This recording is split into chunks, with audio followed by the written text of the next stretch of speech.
Kicked out from the Hogan leg drop. That has Hollywood stunned. Yes! Yes, Malone can use the diamond cutter. And look at Goldberg. He's ready. He's poised. Okay, there's part one. Now finish him off. Finish him off.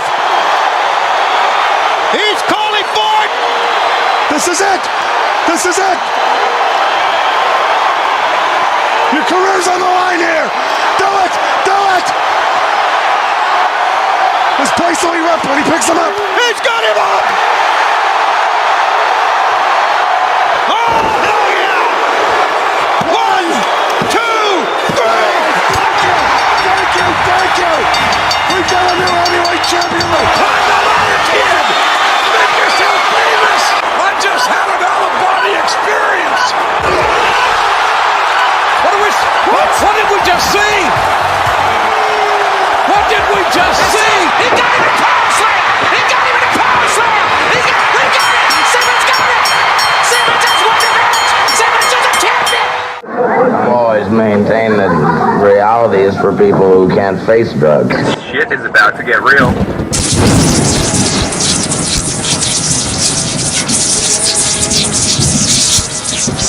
You'll get to see knee deep. Shit. Look at the stare of the champion against the challenger. And now, Straight Talk Society presents Wrestling with Reality. The following announcement has been paid for by the New World Order. It's going to be the biggest battleground in the history of our sport. The biggest match in pro wrestling history. The two biggest superstars in our sport in the biggest event the sport has ever seen. The biggest match in the history of our sport. Trying to run a little scalded dog here. Enough is enough. That's enough. No! Oh, God, that's enough! Stop it! Man, listen. Where it's tougher than a $2 steak. Who is your daddy? Who's your daddy, Undertaker? Slam! Toe slam! Who's your daddy, Undertaker? Lucifer's lips on the biggest house in the WWE! Somebody stop the damn man!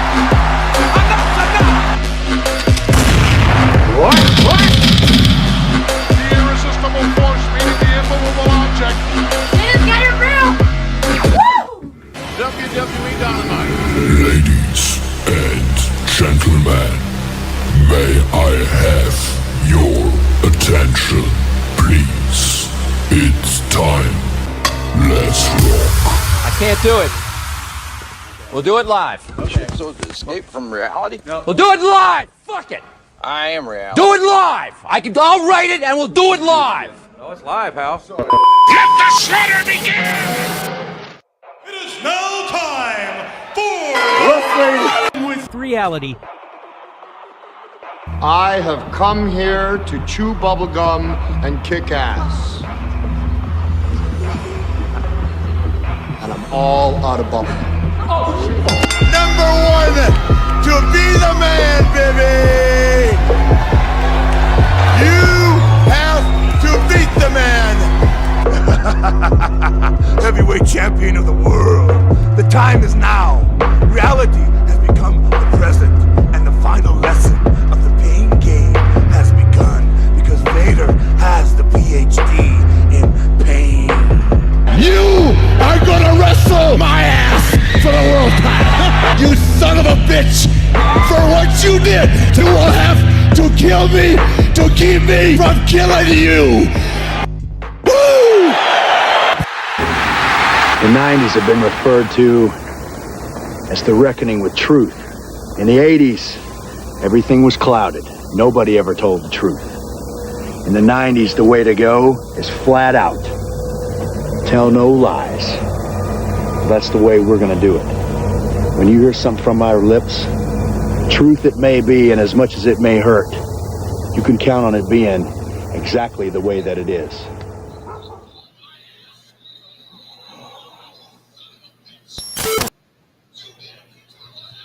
I cut it off short. What's up, Straight Talk Society? This is your host, Trevor, and I'm back with another episode of Wrestling with Reality, episode 18, the SummerSlam 2023 review show. And I'm not alone. I'm joined with my co-host, Van Cat, and already bright and early in the building is MD. What's going on, fellas? Peace. What's happening? All right. All right, I'm gonna tell y'all right now, like my whole house is sick. I'm sick, so but we gonna make it do what it do. But you got infected like a zombie and you infected the whole household? Yeah, man. You know those I just said them white guys at work, man, they love to talk. So one thing about white people, I understand when black people sick, they cover up and they stay in their little box and everything. Man, when these white guys at work and they're sick, they just want to come in my office and talk all in my face. And I'm like, bros, don't come in here. I said, you guys got my phone number. Just text me whatever you gotta ask me. Text me or call me. Like, I don't know why you guys feel like you have to come in my office all the time. Real quick, to Jackie McCall. Yeah, this channel, we do everything over here. So tonight you happen to run into the wrestling show. I'm pretty sure if you stick around, you will love it though. But the biblical discussions you're looking for will be tomorrow night at 7:00 Eastern. So make sure you come back for that, and also make sure you check out the debate from this past Monday with Peter Cox and Reginald Young. So peace to everybody in the chat. So we're gonna get right into the show, because like I say, man, Mike, the link is in the chat. I don't know where I don't know how long the voice is gonna hold up tonight on this one, but we are doing the SummerSlam review. I also want to go over the news real quick, because there's a lot of interesting items on here that we got to cover. So let's just jump right into the news real quick. And it's grown customary, because this is fun for me for whatever reason, is looking at the ratings. So the ratings from Friday night SmackDown's Go Home show, they did 2.24 million viewers, which was down 3.2% from the previous week. It's the lowest audience total SmackDown has drawn for a Fox airing since May 26. SmackDown drew a 0.62 rating in the 18 to 49 demo, which was up 1.6% from last week. It ties the best rating SmackDown has done on Fox since July 7th. The show topped all the network television in the 18 to 49 demo, more than doubling the next highest competition. It was second in terms of total viewership. So, 2.2 million to me is nothing, especially when we grew up in an era where they were drawing fives and sixes. They were beating Monday Night Football on some Mondays. So, I'm not concerned about this 2.2 number. My question to y'all is, how is a show drawing 2.2 million and still being the most watched thing on TV? Like, has viewing just completely stopped on TV? Because I don't watch TV, so I don't know. So that's a real question. Yeah, you pretty much answered your own question. You know, a lot of people don't watch TV no more. You know what I'm saying? It's all about on demand now and streaming services. So that's your reason. But as far as like in the system that we're in now, with them still being on cable TV, they're still the highest rated. But that don't seem. But 2.2 million, like, just think about that in the grand scheme of things. All the homes that have TV on a Friday night. Oh man, sound like you crunching ice, Mike. Yeah, get that fixed. Mike. Yeah. All the homes that have TVs have availability to watch TV, and people aren't going out. People still aren't going out in droves like they like to make you think. I'm just wondering, like it said, they doubled the next nearest competition, which means the next show that came close to it only did like 1 million viewers. So what's coming on a Friday night that is only drawing 1 million viewers, and is TV as we know it in trouble? Network television. First of all, my apologies, gentlemen. I'm getting pieces to my computer. That was the Amazon packaging. My mic is fire as always. Secondly, I think network TV as we know it has been dead for a while. The only thing that saves it are things like this and like live the Super Bowl. sports. Yeah, like Live the Super sports. Bowl, like this, like if they have an epic show come through, like Lost or just something that people have to, but they're not sticking around. People cutting the cord isn't just for babies anymore. Like we out of here. Like people, and I like to thank XBMC, which some people just call the Fire Stick now. They don't really know the real name of it. But XBMC was, they flipped over and they had Genesis and Exodus and all the stuff. Like that destroyed TV as we know it. Like I'm IPTV lover. Like I don't even understand why people still have cable or still have network TV. I don't understand why they have network TV, period. Yeah, I got rid of cable like going on 5 years plus now. So what is the big show on network TV now? I don't think there is one. That's the point. The big shows are on Hulu and on Netflix and on Peacock and on Paramount. Like you see a big show, it's like when Justified came out, and Justified is the cousin of the big show Justified. That's on it's on a service. Nothing big comes out on network TV anymore. Right. That's very true. So and that's them offsetting. That's them offsetting the money that they losing via network TV because ain't nobody watching. Exactly. That's why they put all. That's why they put all the hit shows on the subscription service. That was going to be my next thing. So Venkat, what do you think as far as this writer strike? That's just furthermore crippling everything, because I heard them say something. I heard today. Who is it? Samoa Joe is going to be in a movie coming up, and I think it's a show or some. I forget the name. It's Twisted Metal. Yeah, Twisted something. Oh it's from the video game. They said that he couldn't even talk about it on Collision this past Saturday because it would be, because had he mentioned it in his promo, it would have made it seem like he was crossing the line. Like it's that serious. And I respect them highly because they don't play like the soft NFL. You cross that line, you won't see another job in your life. They don't play. Yeah, I think the show is on Peacock. The Twisted Metal. It's on Peacock, I believe. Yeah, I got to check it out. I've been waiting for it for a few months now, so I'm happy to see it. It's already on there. It's ready to go. That was my video game back in the day. That was my joint. I used to love Twisted Metal. It looks like it could be good. It looks interesting. And Samoa Joe looks the part too. It's a good job on that. He's playing like some assassin or something. No, he's like, I don't know if you know Twisted Metal, but like that character, that clown face character guy. Oh, that's what that is. Oh, yeah, the one that had the dude who was strapped to the two big tires. Yeah. That Sweet Tooth. Samoa Joe is playing that guy. Yeah. Oh. Yeah.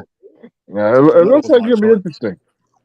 Yeah, but I agree with everything everybody else is saying here. I mean, it's the obvious stuff, and it's been happening for a while. It's just getting even more dire now. And like Trevor was saying, with the strike, it's going to hurt more. But we could avoid all this if the studios wouldn't be so disingenuous. There you go. Hey, Venkat, where were you yesterday? We put the APB I was eating out. I was eating at a restaurant. I got a comment, but we got church people in the chat, so I ain't gonna say it. But because so did you hear the sec? Well, I mean, I got to re-record it. I got to re-clip it because I cut it. I didn't realize that it went longer, and MD said something at the end that I wanted that had to be in there. So now I'm gonna have to redo it. Did you hear the whole mandatory DNA testing conversation that we had? No, I didn't hear that part. I was watching. I watched because I think it was like a 3-hour show, right? So I watched at least an hour and a half worth, but I didn't get everything. Yeah, I'm gonna make a separate. I'm gonna make his own separate video out of that one and we kept calling for you because I'm pretty sure you had something that you wanted to add to that. So I'm I'm definitely. sure I wanted to be on that show, but we ended up going out to. I'm definitely gonna have that. Definitely gonna have that out this weekend because that was a fantastic. But what I did, sometimes you'll have like pauses and stuff. That's why I hate dead air. You'll have pauses. So I thought, I'm like, oh crap. So it ended right there. So let me fade it out. But then when I re-listened back to the show this morning, I'm like, man, there was like an extra 10 minutes on there. So I'm like, so now I got to go back and redo it and everything. But I'll have it done this week. But yeah, the conversation was real good. Just MD's perspective. I didn't expect him to take that perspective at all. And what I found out today also is that MD doesn't listen to abos. MD doesn't listen to Egyptologists. Yeah, they clowns to me. I be listening to MD. I be listening. It's something I want to ask you too, but I ain't gonna ask you on here. I'll send you a message about that. Yeah, it's all good. All right, so this is baffling to me. So on the adverse, we have, let's look at the collision ratings. So last week, collisions ratings were up huge to like over 600,000, going against UFC, going against the SummerSlam. No, SummerSlam was no. Well, when I say last week, I mean you mean 2 weeks ago? Yeah. So it was going against UFC 291, and it was going against Jake Paul and not Jake Paul. No, the who was the guy who got beat up real bad last week? The boxing match. Errol Spence and Crawford. Yeah, so it was going up against those two major fights, and we all, MD was saying that he thinks that because people were staying in to watch those things, that's probably what drew the crowd. So because they were up in every metric, the second highest show since they debuted 8 weeks ago.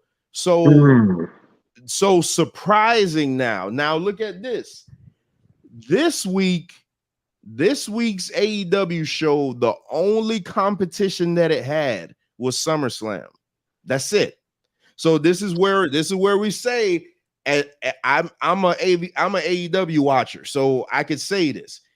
As good as we may think it is, their competition is still WWE. Like, so you could put a UFC show against it, you could put a boxing match against it, and they'll hold their own. But when we always wonder what would the show look like when it goes up against a WWE pay-per-view. So AEW went up against SummerSlam and they drew 417,000 viewers. 43%, down 43% from the previous week. Is lowest total in the 8-week history. Collision finished 16th on cable with a 0.13 rating in the 18 to 49 demo. That's down 51% from last week and ties the July 1st episode, which also aired the same day as a WWE pay-per-view, even though it wasn't head-to-head. So that's interesting for the lowest rating that the show has done to date. So that's kind of not fair to AEW though, because you're talking about a regular TV show versus a pay-per-view. I mean, when WCW was around and they did the WrestleMania thing, they had Clash of the Champions, actual event. But but if you want to go by that logic, and I thought it would have done better. Like I didn't think the number would be that low. Let's put this in perspective.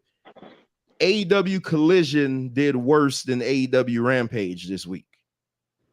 That says something. That still, and we're gonna get into the Cody documentary. I hope y'all watched it. I know MD watched it.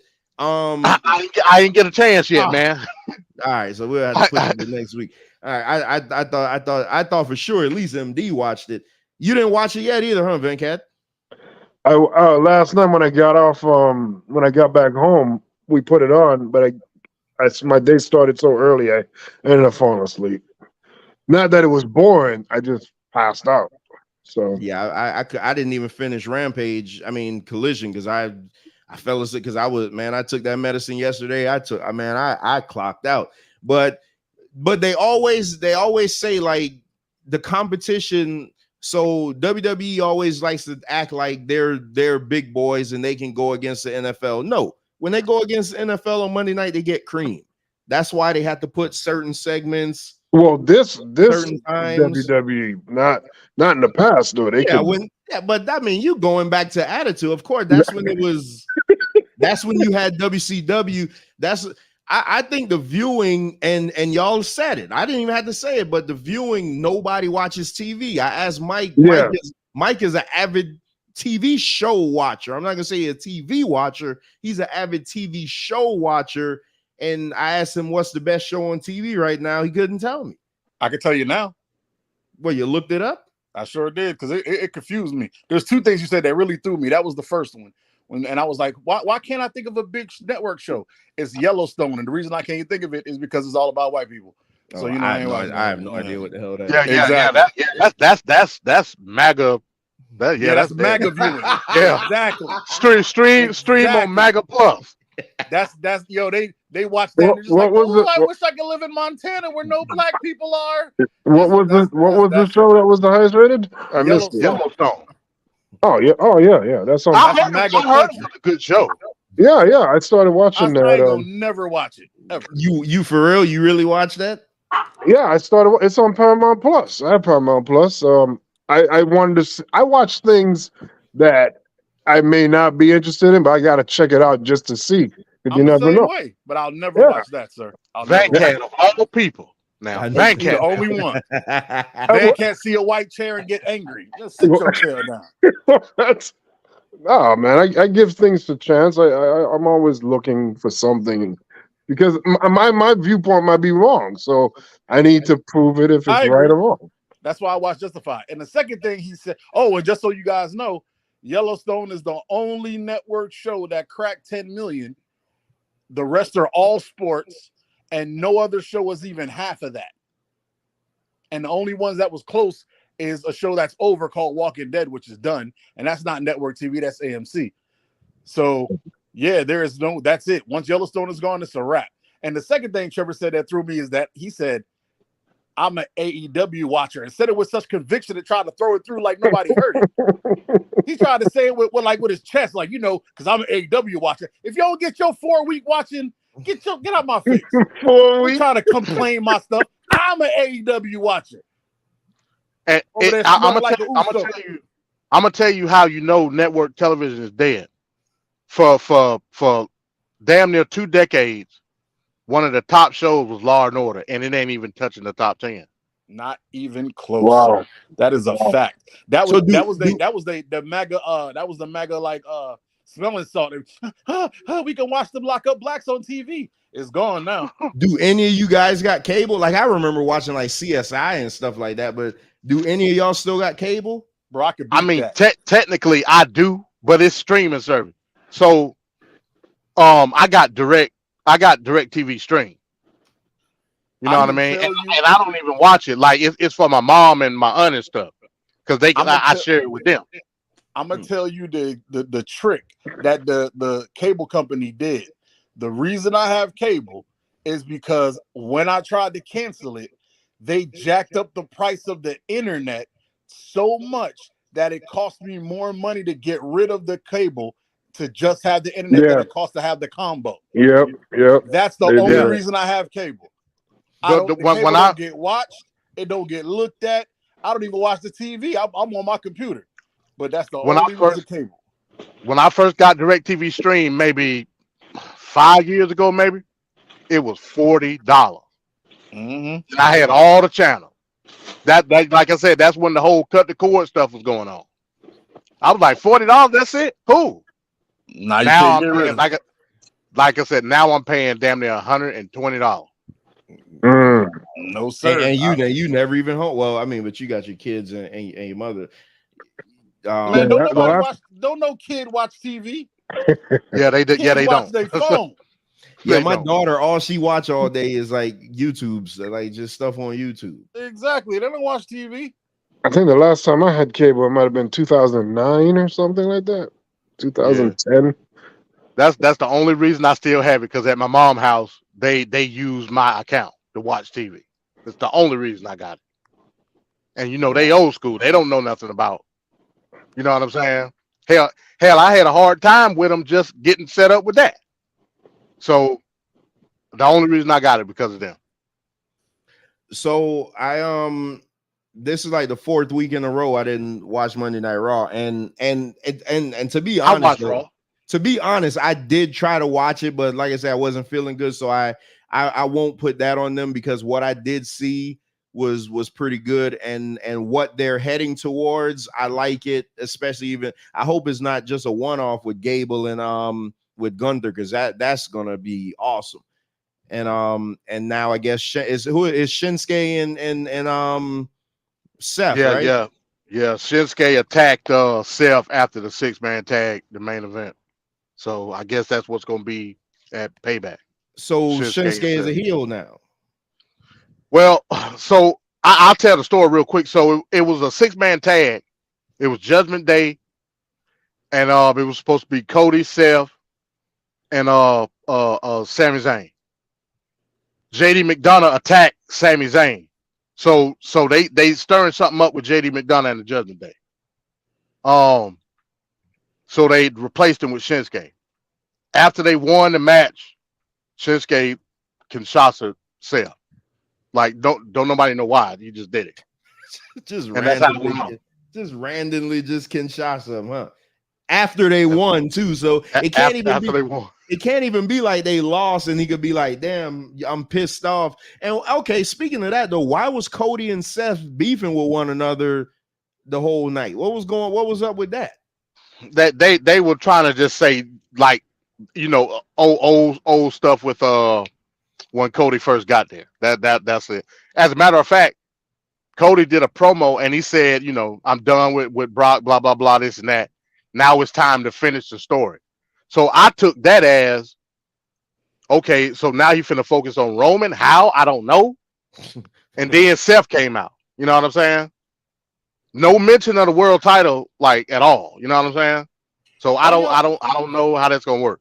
Why y'all acting like you didn't hear what I said weeks ago? The mustache is gonna pawn him off on the Whopper Jr., or he's gonna wait till the last day of his contract to let him get that big title. Y'all, the mustache don't care about y'all finishing the story. He's just gonna meet the contract. Say he's supposed to win it. He gonna win it on the last day of the contract. The mustache don't care about how much y'all love Cody. Speaking of the mustache, he may not have a choice much longer because the feds coming after him. Good. And Endeavor says that they're gonna have the deal signed by mid-September, where they're gonna take complete control. So they may force him out of there. I hope they do. That guy's a criminal, man. That would be the best. That would be the best thing, just because I mean, ever since he's been back, he literally just I ain't watched Monday Night Raw in 4 weeks. Like, he literally just destroyed everything. I mean, man. Also, LA Knight was on Raw, so you know. I heard him and Miz had a good promo, but I need to actually go. It was good. It was good. Why he was on Raw, I don't know. Yeah, because they stupid. They don't make no sense. At least last year when they were doing the brand split, they had like that. What did they call it? Like a wild card, where one man could come on once a week, and that was their one time to be on the show. At least they tried to explain it that way. But yeah, why was he there? They had a backstage segment. Miz was getting ready for like a photo shoot. And the lady told him to wait, you know, like somebody was there already, and it was LA Knight, like taking photos and stuff. And he got pissed off, and then they had the promo. The promo was good. Don't like Miz with LA Knight. It was a good promo, like back and forth. You know what I'm saying? I heard it was a really good back and forth. So I can only assume that maybe they're gonna do Miz and LA Knight at Payback, like a Raw and a SmackDown do. But that may be your out for Cody. They may end up swapping. I don't know. Why not have LA Knight on Raw and take Cody back to SmackDown? But MD, wouldn't it just have made sense just to throw a quick little thing in there that says LA Knight stayed over from SummerSlam and he was in town for a photo shoot. That's why he's there. That explains it right there. Well, they didn't do that. I mean, Think about that. Yeah, you know, they. I guess they needed the surprise pop for the crowd. I don't know, but yeah, he was just there. You know. So I'm gonna read y'all a bunch of names, and then I got a question for Venkat. It's not would things be different if it's just because I know we can get into the SummerSlam review, but I want to read you a bunch of names and just tell me what they all have in common. Bray Wyatt, Amari Miller, Ariana Grace, Nikita Lyons, Wendy Cho, Sol Ruka, Randy Orton, Elton Prince, Kevin Owens, Braun Strowman, R-Truth, Shane McMahon, Robert Roode, Liv Morgan, Big E, Sonya Deville, Dakota Kai, Bayley, Sami Zayn, Roman Reigns. What do they all have in common? They're all injured. Exactly. So the big news coming out of SummerSlam is Roman Reigns is hurt. I didn't see. Now I had to go back and watch it when it happened because they say Dave Meltzer said it happened early in the match on a dive. I mean, the match was so damn boring. I mean, they could have hit a million dives and I wouldn't have paid attention to it. And we watched it live, so I really didn't pay attention to it. But apparently he's hurt. They're not saying how bad, but okay, he hadn't defended the belt since April, so I doubt that it would matter. But in reality, if he has to take some time off, how do they get themselves out of this? Yeah, man, he need a break from a break. Yeah, but if the guy is legit hurt, though, I mean, no, man, fuck that crap. He needs to get out there and earn that cash, man. Man, it's gonna be a Uso salad. Get ready. Yeah. I don't see how you can move it forward. Solo versus Paul Heyman. Did you guys hear about Sheamus? Sheamus was commenting about Roman Reigns. Yeah. It was not nice. He was not happy with and I looked at it this way for months now. I think like the whole roster has to make this sacrifice. The whole company is making a sacrifice to build him up to make him look bigger and better than everybody else to drive fan interest. But he's not wrestling a lot. He's not giving people title defenses. Even if you lose in a title defense, you're still getting that profile of being in the match, being in the dance with the champion. So you get some boost to your profile. We're not getting that. He's not even defending the belt against people. So no one's getting opportunities. Nobody's getting any moments or anything to shine. And Sheamus was kind of frustrated about that. It's just an interesting thing what he was saying. See, I don't like that. I don't like that. April 2nd would have been real good. Come on. But I don't like that. Like, let's not act like this is Roman's fault. This ain't Roman's fault. This is what they do with their top star. They did it with The Rock. Then The Rock was being phased out to Hollywood. Then they did it and they had John Cena complaining, "Oh, why isn't The Rock here?" And then John Cena phased out. Then they had Roman complain, "Why aren't you here?" Now it's Roman's turn.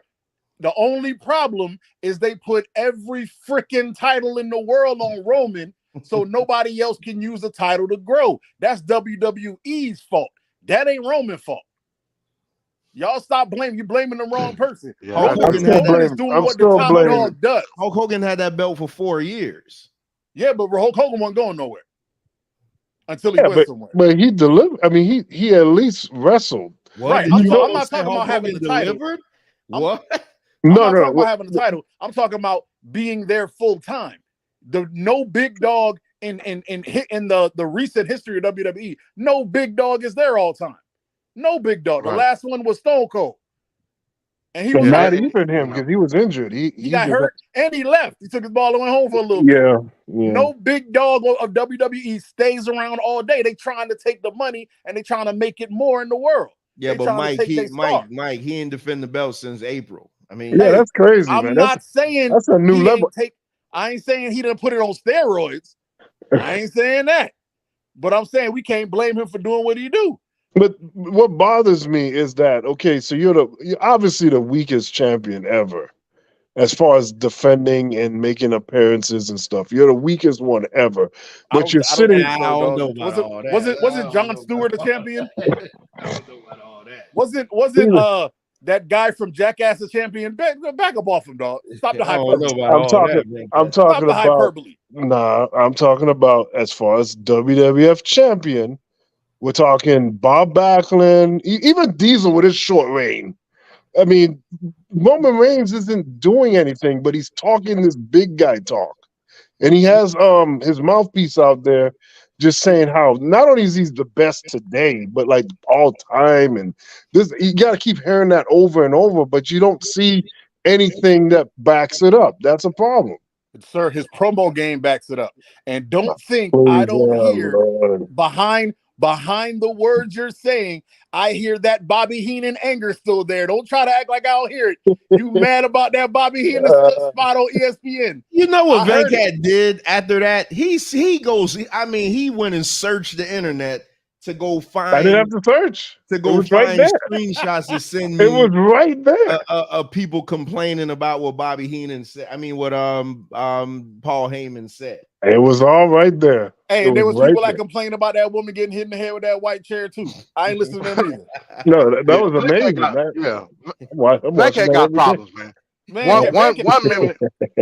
One minute he'll Venkat say needs something to be upset about. So if there's nothing to be upset about, he has to manufacture. Thank you. Finally, y'all What- get one minute he'll say, okay, yeah, you know, wrestling is so strenuous and you know, they need to stop doing this house shows, stop doing that. Yep. Then turn around and talk about the work rate of your champion, the most protected person in the company. But okay, come on now, MD. You're trying to twist it. There is two extremes there. There is overdoing it, and then what Roman Reigns is doing is just like legendarily bad. He hasn't wrestled. How many defenses he has? He has Royal Rumble. He has the one with Sami Zayn and Cody. He This has is three. his fourth. This is his fifth because Logan Paul was this year, right? No, that was last year. Yeah, that was last 2022. year. Night of Champions, right? Hey, but Right. he's wrestling. He's not defending the title, but he's wrestling. No. The only other matches he have are, I think, 3 tag team matches. I'm confused. Does Roman Reigns choose his matches? I thought that was creative. Oh Lord. So why you mad at him? My issue with Roman is not even his lack of defense. I mean, Cody should have been champion, and I'll continue to beat that horse into the ground, especially when you watch the documentary. Cody should have been champion. My issue now with Roman Reigns is it's the same match. Like is wash, rinse, repeat. The first 5 times it was good, it was fun. But now you're getting into the same old every time. You know, Solo's gonna come out. Then one of the Usos gonna come out. There's gonna be a distraction. There's gonna be a Samoan spike, and then the babyface is gonna come short, but no cigar. Like Mr. every Straight Talk, single time. Mr. Straight Talk, I repeat, who makes the matches? That's a creative issue. Okay, that's not Roman. Leave Roman alone. He ain't doing It is Roman. It is Roman. WWE. No, man. That's why they trash. I mean, if you can count his matches, that's a problem. And who makes the matches? I keep asking, and y'all act like you're not hearing me. Wait a minute, Venkat. They're not calling their own stuff. They got agents. They're not calling their own stuff in the ring. Exactly. Yeah, go ahead. Well, Come on now, Venkat. You could count MJF's matches too. Oh Lord. That's but you fact. can. But You could MJF count got the MJF, best man. promo, the best storyline in the game. AEW don't have as many events. That means they have less opportunities to be able they to do have the matches. same weekly. They got 3 weekly TV shows. So Yeah, and MJF is on there. Yeah, but he's not defending his belt. So you got to use the same. If you're going to use the same criteria for one, you got to use the same for the other one. Yeah, but MJF wrestled more than what's the name? As far as the defense, I don't think so. Okay. All right. There's a difference between title defenses and wrestling. So Roman Reigns hasn't had a title defense since April. That's like almost 4 months. But this is his fifth one this year, though. He's been at all the paid live events or whatever it's called. He was at all of those. He did the stupid little tag team thing. Then he did the other one against the Uso. He's been wrestling. He just hasn't been defending the title. That's not on him. Yeah, I don't think I wouldn't even care for that. But I guess I'm just used to Arn Anderson and I mean, Arn Anderson you would, go for the TV champion of all I'm Man, just if you champions. don't get your I'm you just get off saying. my lawn sounding that, Yeah, man, get out of here. you go for the TV champion, Uh, but Roman, yeah, they got it. I mean, they got to get the belt off of him, but they're trying to do this whole iconic run, and they can't even get the lineage right. It's not even that. It's the moment that Roman loses it is going to be one of those moments. That's why I said Cody shouldn't win it right there. I think the upcoming loss that he's going to have for that belt is going to be epic. It's going to be like Goldberg and Hogan or whatever big matchup that you could think of where the crowd just exploded. I think it's going to be a big deal. Sir, it would have been a bigger deal if you lost to Cody. No, it wouldn't. It would have been Cody coming back bland from and stale because it would have been too predictable. Has Cody okay? So has Cody had a bad match? I mean, he had one match with Dominic Mysterio, but even that wasn't that bad. It wasn't that bad. Since Cody's been back, has Cody delivered in the ring? Yeah, of course, he's great. So imagine Cody being the champion. See, you gotta watch the documentary. Imagine him having the one thing that he's been wanting his whole professional wrestling time. Right. What do you think the level would be? I agree, and that's a part of what will make it. I don't know if Cody's going to be the one that beats Roman. That would be a travesty. I don't know that. If Cody does not beat Roman, that will go down as the greatest missed opportunity in this company's history. He doesn't have to. He doesn't have to. I mean, Luger didn't beat Flair. I mean, that hurt Luger a little bit. You can't put Luger's run on a Cody Rhodes level right now. You can't. I'm sorry. Hey, I know exactly why Cody did not win in WrestleMania, because he would have taken this company to another stratosphere, but it would have been under him. And the mustache refuses to have a traitor be the biggest draw in this company. A traitor? Because he left the company, started the company's number one rival, and then came back for more money. But you can say that about a lot of guys. That's not why he came back, though, Mike. You gotta watch it. You gotta watch the DVD, man. You gotta watch. Yeah, now I saw a snippet, Trevor. I saw a snippet. Didn't he say that Vince came to Atlanta? Yeah, Vince flew to his house. He told the reason why he left AEW, and he said, and that's the clip where they were like, "Do not take this out, no matter what." He told the reason why he left. Tony Khan even said, "I would have paid him whatever Vince offered him. It wasn't for the money." It was not for the money. Sir, I didn't say it was for. I'm talking about Vince, for not money. Cody. Vince. I said Cody came back. Vince don't want him. Vince wants to grind him into the ground for what he did. I disagree with that.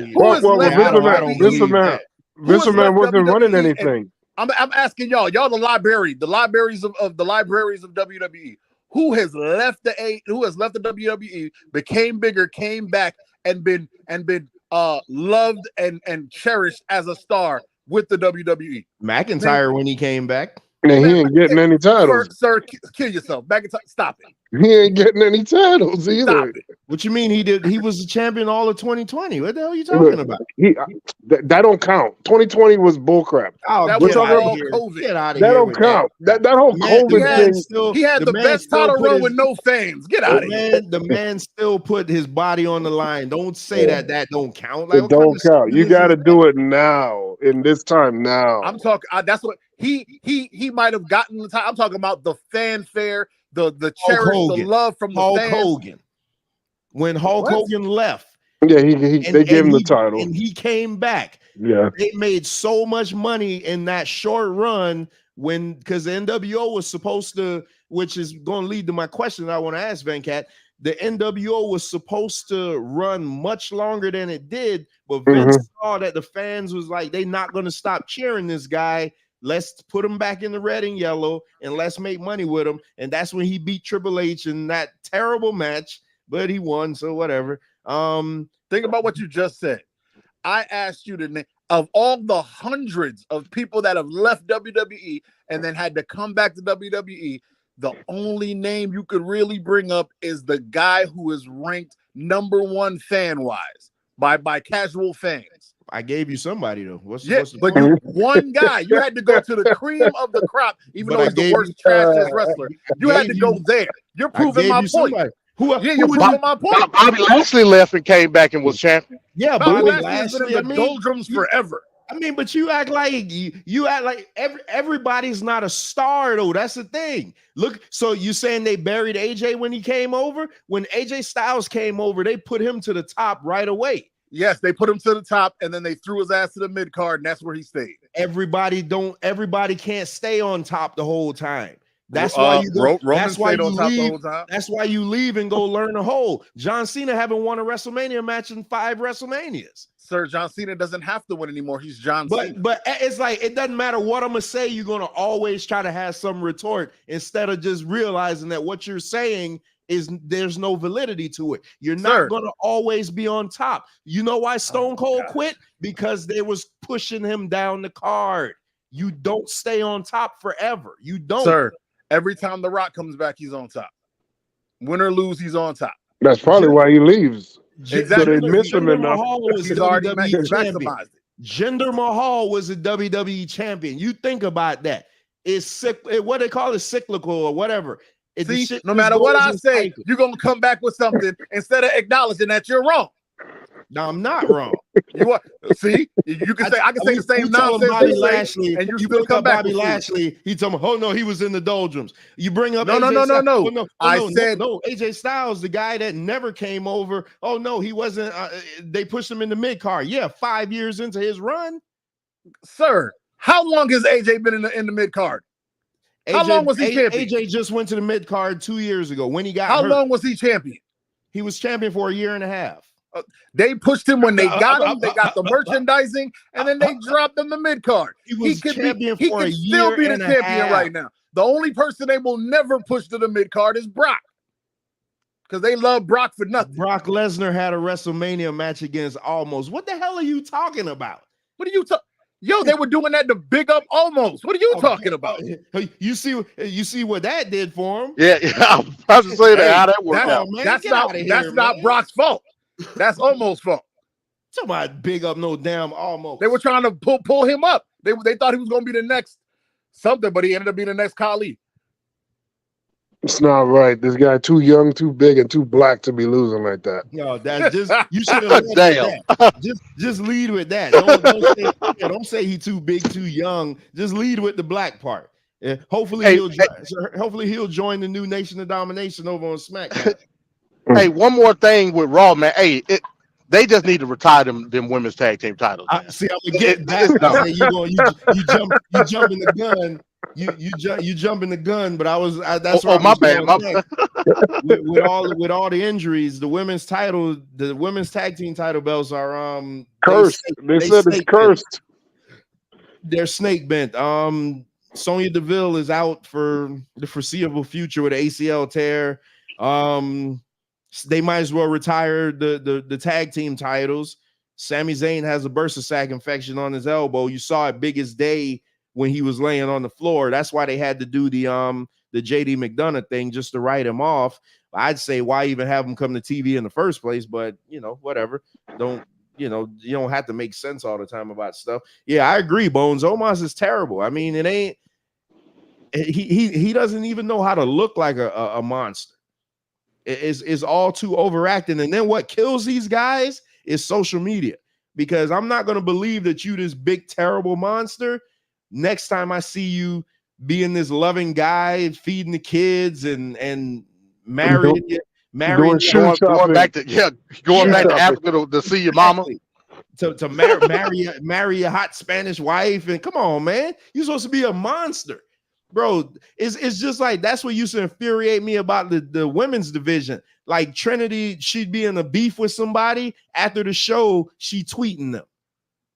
And I'm like, you wonder why y'all don't get over, because y'all don't play. You never see Roman Reigns. Roman Reigns don't come online. If he tweets something, because you never see Roman Reigns. If he tweets something, is literally like just acknowledge me or something like that. He ain't coming on. Oh yeah, such and such put on such a great match with me. I'll see you next week. Come on, man. At some point, you got to live the gimmick. I went to the indie show. We go outside to get autographs. The guy's still in full character, being an ass outside, telling me don't touch his belt.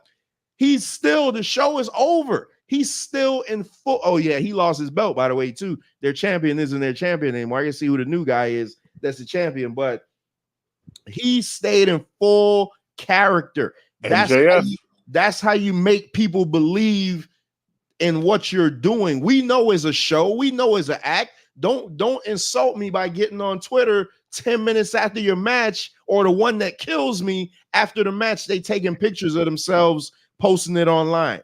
Come on, man. I just saw you laying dead in the ring. Now you automatically up good, all dolled up. That's why I don't.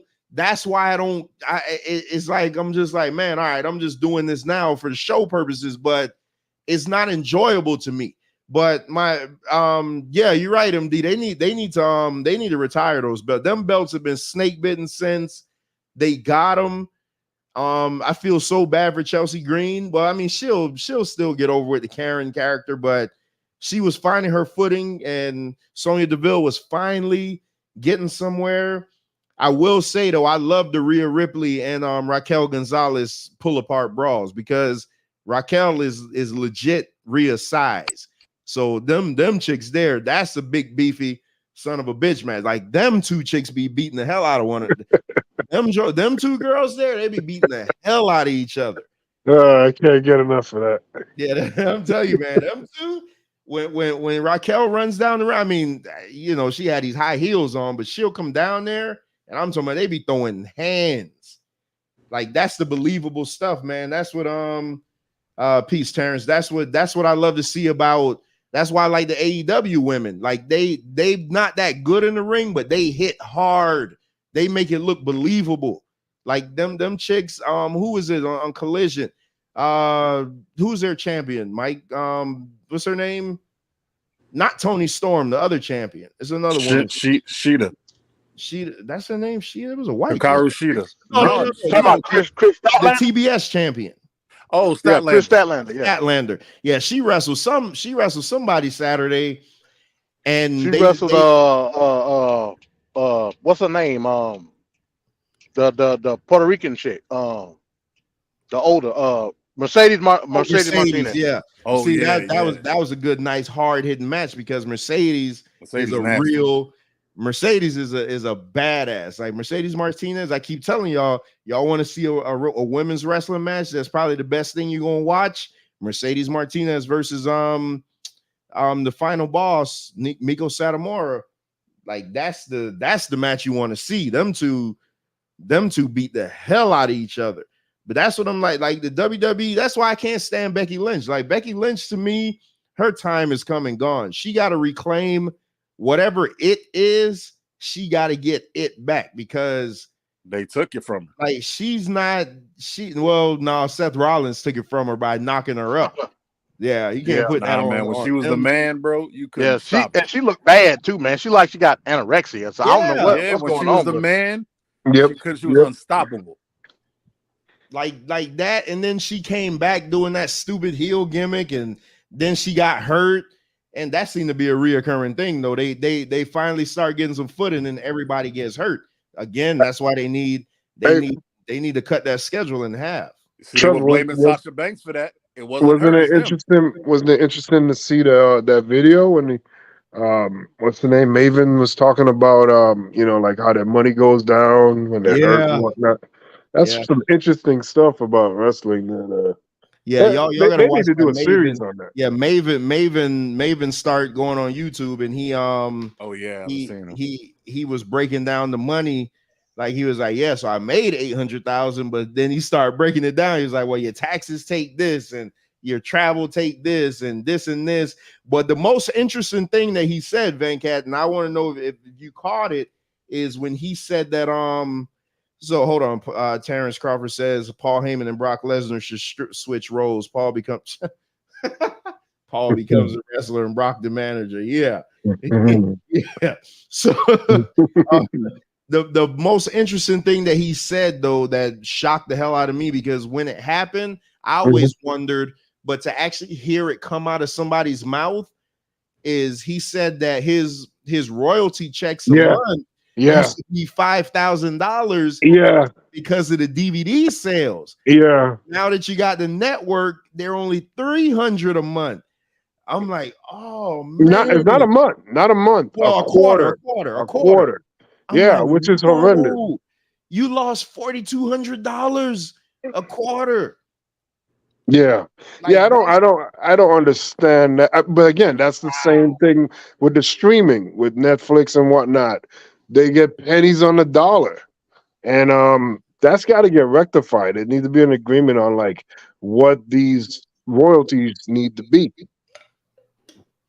Wow, this man said he was making $5,000 a quarter. Now he's only getting 300. Yes, that's crazy. That's insane. Yeah, what's the difference between downloading content onto a disk versus uploading it into a cloud service? It's the process. That's the difference, Van Cat. The process. The manufacturing of the CD is part of the process. Yes, but you don't live at that age no more. But it would be cheaper. It would be cheaper for you. Right. That's what I'm trying to get at. You're saving money by not having to spend resources on plastics and all the other things. Don't get me to agreeing with Venkat now. That shit ain't going down that way.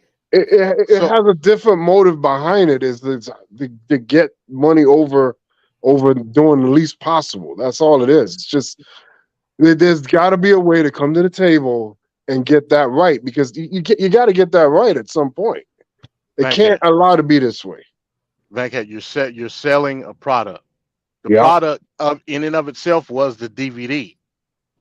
No, the IP in itself is WWE. Part of the product being a DVD, that's what you're getting the bulk of the money from. Now there is no more. You're not getting the royalty based on you. You're getting the royalty based on sales. You're right. It's cheaper. No, MD. What? So what? Just okay. You selling a DVD? What did DVDs went for? Like $25? I got a couple of them, so they were about they was around $25. Yeah. Okay. So once you take out production costs and everything, and you just get down to brass profit for the company, what do you think WWE was making per DVD? What they were. But it's all WWE, so they making all of the profit. You act like they was contracting out. There got to be some production costs, though, MD. But the production is WWE. No, it's not. WWE doesn't make DVDs. No. WWE has another company that makes. No. This ain't the '80s when they. What's the company that the tapes used to be? Coliseum Video. It's not their era anymore. WWE literally has their own studio. It's no contracting out. They don't manufacture their own discs. Yeah, they still had to pay the pressing fee and all. They still got to pay some cost. Well, that's pennies on the dollar. Pressing CD. Come on now. DMD, I'm gonna tell you, packaging. It does not. Packaging. It is expensive. The most expensive feels. For CDs is expensive still. Packaging is insane. Yep. Like packaging costs, and that's why you get value add to put the product inside the box. Doing the printing and stuff for the packages and WWE DVDs, hell, I got a few of them. The Dusty Rhodes, Ric Flair. They come in special cases. Yeah, they're not regular. Special. Those things they aren't cheap to make. They may cost like $5 or $6 just in printing alone. It's the reason you never seen TNA with a Blu-ray. They never made a Blu-ray ever. They only had DVDs because of the cost difference.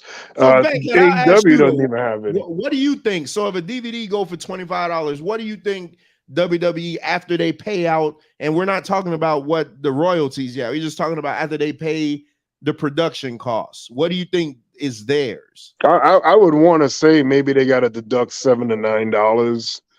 Because they're getting a discounted rate for how many discs that they're producing throughout the year, so they probably got a discount. So maybe per disc, $15. Right? That's what I'm thinking. I think you guys are thinking in the wrong direction. I think the reason that they're giving them less money is because they're able to no longer have to pay for that, but they just put it on their network. So it's not like they're giving it away. It's like part of the network package. So they That's my whole point. They played on the network. Yeah, but okay. But what I was trying to say in of itself was part of the royalty. Okay. Let me finish. This is what, but no. I'm not on your side, MD. I'm sorry. I'm saying this is why they're giving them less money because they don't have the proven sales. It's kind of like the music business. When they were selling CDs, you know how many points you got, but now it's streaming. They give them such a minute amount of money per stream. So you have to get like 1,000, you have to get like 10,000 streams to get like $1, right? Yeah, you just proved my point then. Oh, but then the hard manufacturing is part of the royalties. Now there is no hard manufacturing.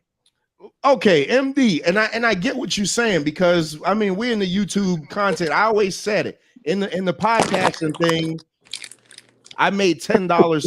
I made $10 to $15 for every 1,000 streams on the podcast.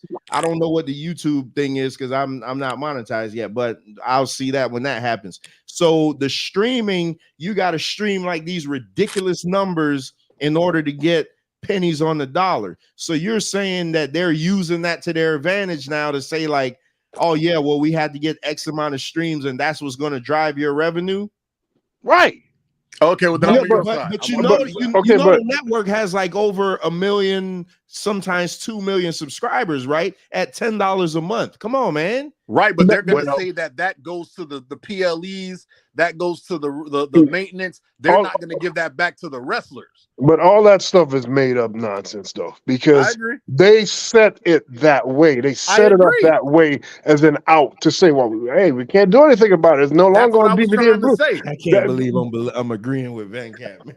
That's what I was trying to say. I was trying to say they did. That's why we have this issue in Hollywood right now. It was a designed issue that they created. Isn't that what I was saying? Yeah, that's what I was saying. I'm just saying we're just getting into different areas, but yes, we're saying the same thing. Yes. Okay, then team us. Yeah. So okay, so all right, so let's look at it this way. If you guys work on a job and you're used to making X amount of dollars, and then they're like, all right, well, we're gonna change our business model. We're going away from doing it this way. So instead of you making X amount of dollars a week or every 2 weeks or every month, now we're gonna break you down. We're gonna deduct you $4,200. Like, come on, man. Think about that. Yeah, that's exactly what it is. How does that sound to you? Yeah, that's exactly what it is. Dude, I think all four of us are saying the exact same thing, just in different parts. But the thing that sucks about it is Maven and other wrestlers, you know, they need that kind of income. Yeah. I mean, all of us need that kind of income, but they really need it because they can't physically do that job anymore. So it's really crazy them losing out on such a significant amount of it. It wasn't like it was $30 short or $100. It was like a huge cut that Maven got. Hey, Vancat, do you know this guy in the chat? I know he hilarious. What guy? Hey, send me a cash app. I'll send you $1. You know this guy in the chat to my Vancat, let me borrow $1, cuz. Oh Lord, I don't know who this dude is, man. Hey, he should give it to you the way he talk. You know what I'm saying? They go MD. Hey, matter of fact, MD, he's a young child that needs help, so go give him some money. Oh yeah, MD. He gonna have to prove that to me. Well, won't you take him suit shopping? You feel me? I'm so mad at soft heart MD. I was 38 the whole day yesterday. All right, so we haven't gotten into this review yet, but I want to ask. I guess on the reason that was a good conversation nonetheless. I mean, that's stuff that people don't talk about. I guess on the most recent episode of Dark Side of the Ring, it was talking about Bash at the Beach 2000, and I never, because this was the time me and Vank had lost contact, but I never got to hear what you thought about what went down, because I found out some interesting news. The way it went down, so everybody knows Bash at the Beach 2000. That's when Jared came out and laid down for Hogan, and then Russo cut the promo on him, and then Jared and Booker T had the match, and Booker T became champion at the end.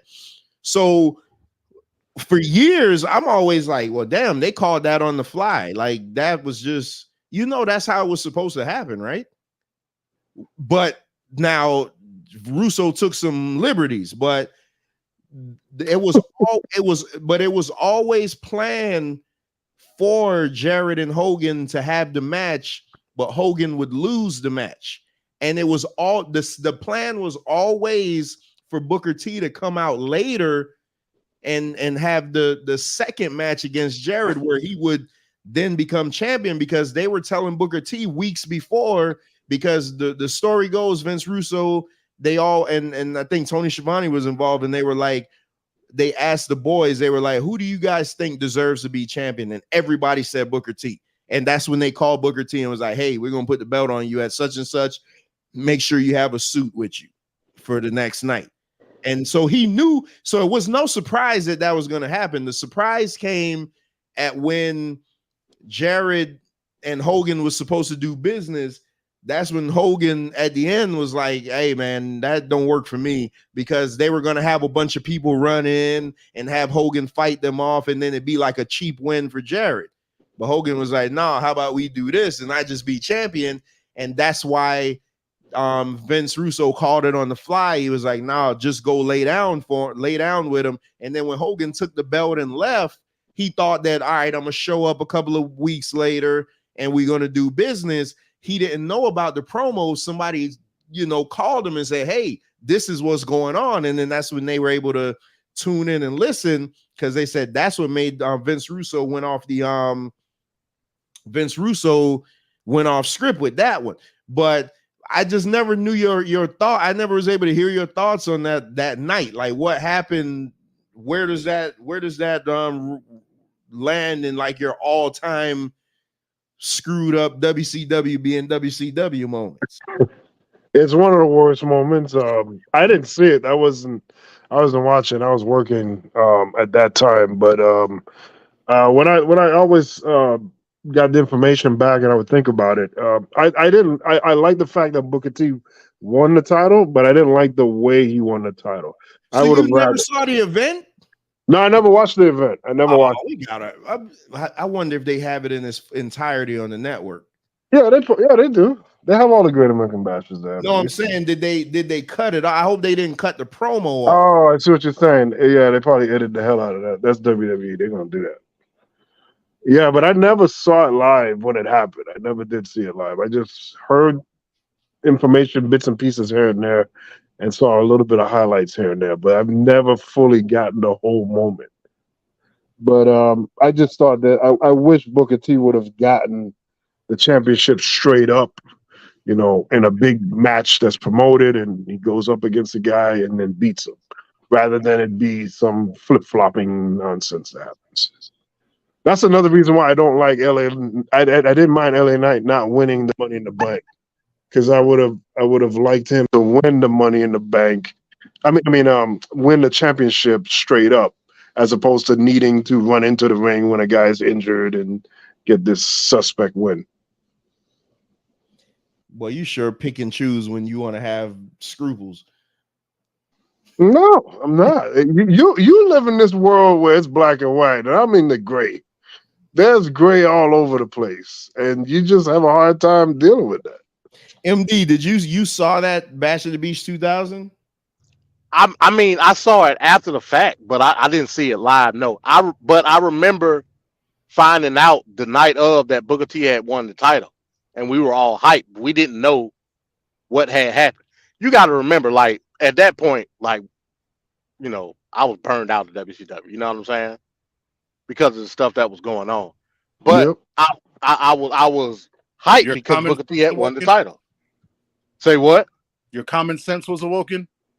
Yeah, pretty much. You know what I'm saying?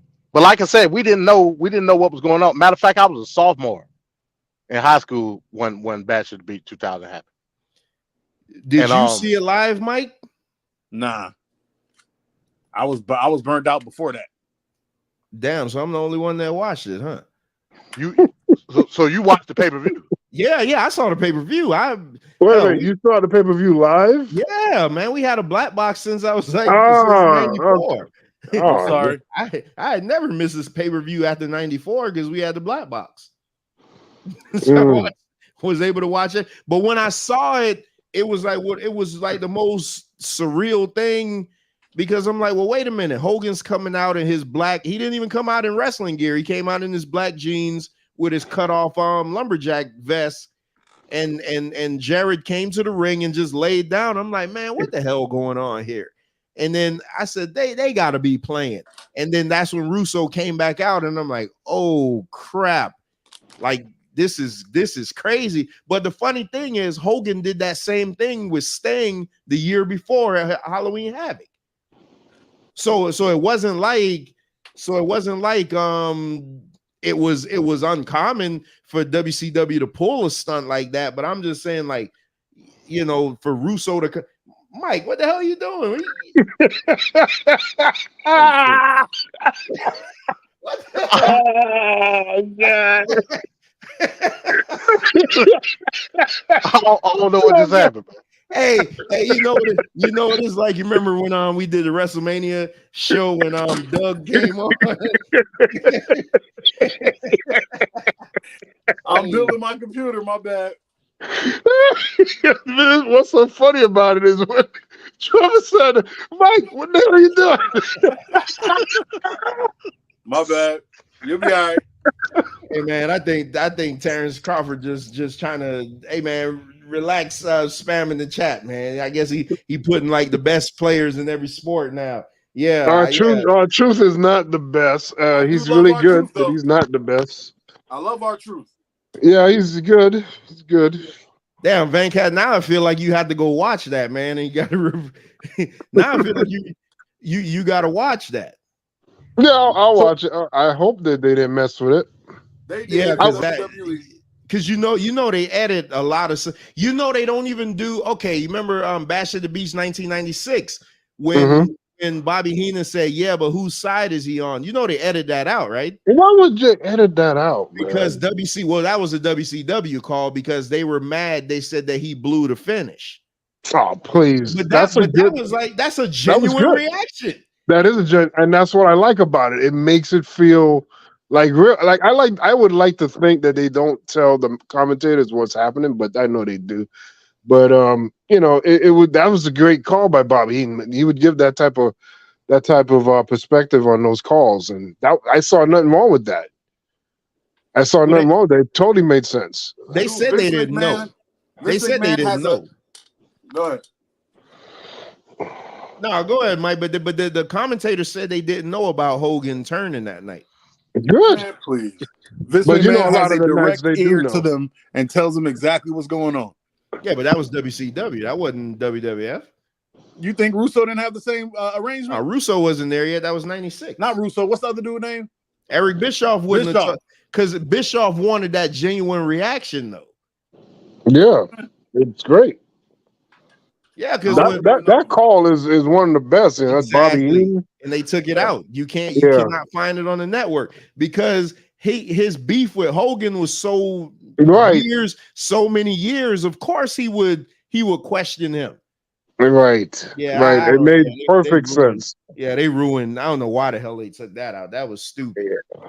Yeah, but all right. So let's I done I was watching this little sidebar. I was watching a little highlight of SummerSlam '88. You know, at the end, Miss Elizabeth takes off the dress and everything, and then like Jesse Ventura is the referee, and Hogan and Macho Man come off the top and whatnot. They got the pin going, and Jesse's going 1, 2, and then he hesitates.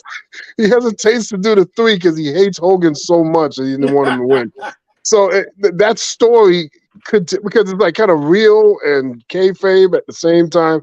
But the funny thing is that Bobby Heenan is involved in the same match because he's right there on the apron and Jesse's the referee in the ring. I just thought that was really ironic that the two of them hate Hogan's guts and they're both in that same match. Okay, that was the Mega Powers against the Mega Bucks. That was that one. Right, it was Andre and $1 Million Man. Okay, I thought that was the one with Zeus and Macho Man, the itsy bitsy team. That was 89. That was 89. Yellow polka dot string bikini. Got everybody trying to watch that, and she came out with them damn bloomers on. Yo, how do y'all remember all this? Yeah, it's crazy. You remember all kinds of stuff. I don't know what you're talking about. No, I don't. Yes, you do. I barely remember what I Man, ate for breakfast. that's crazy though, man.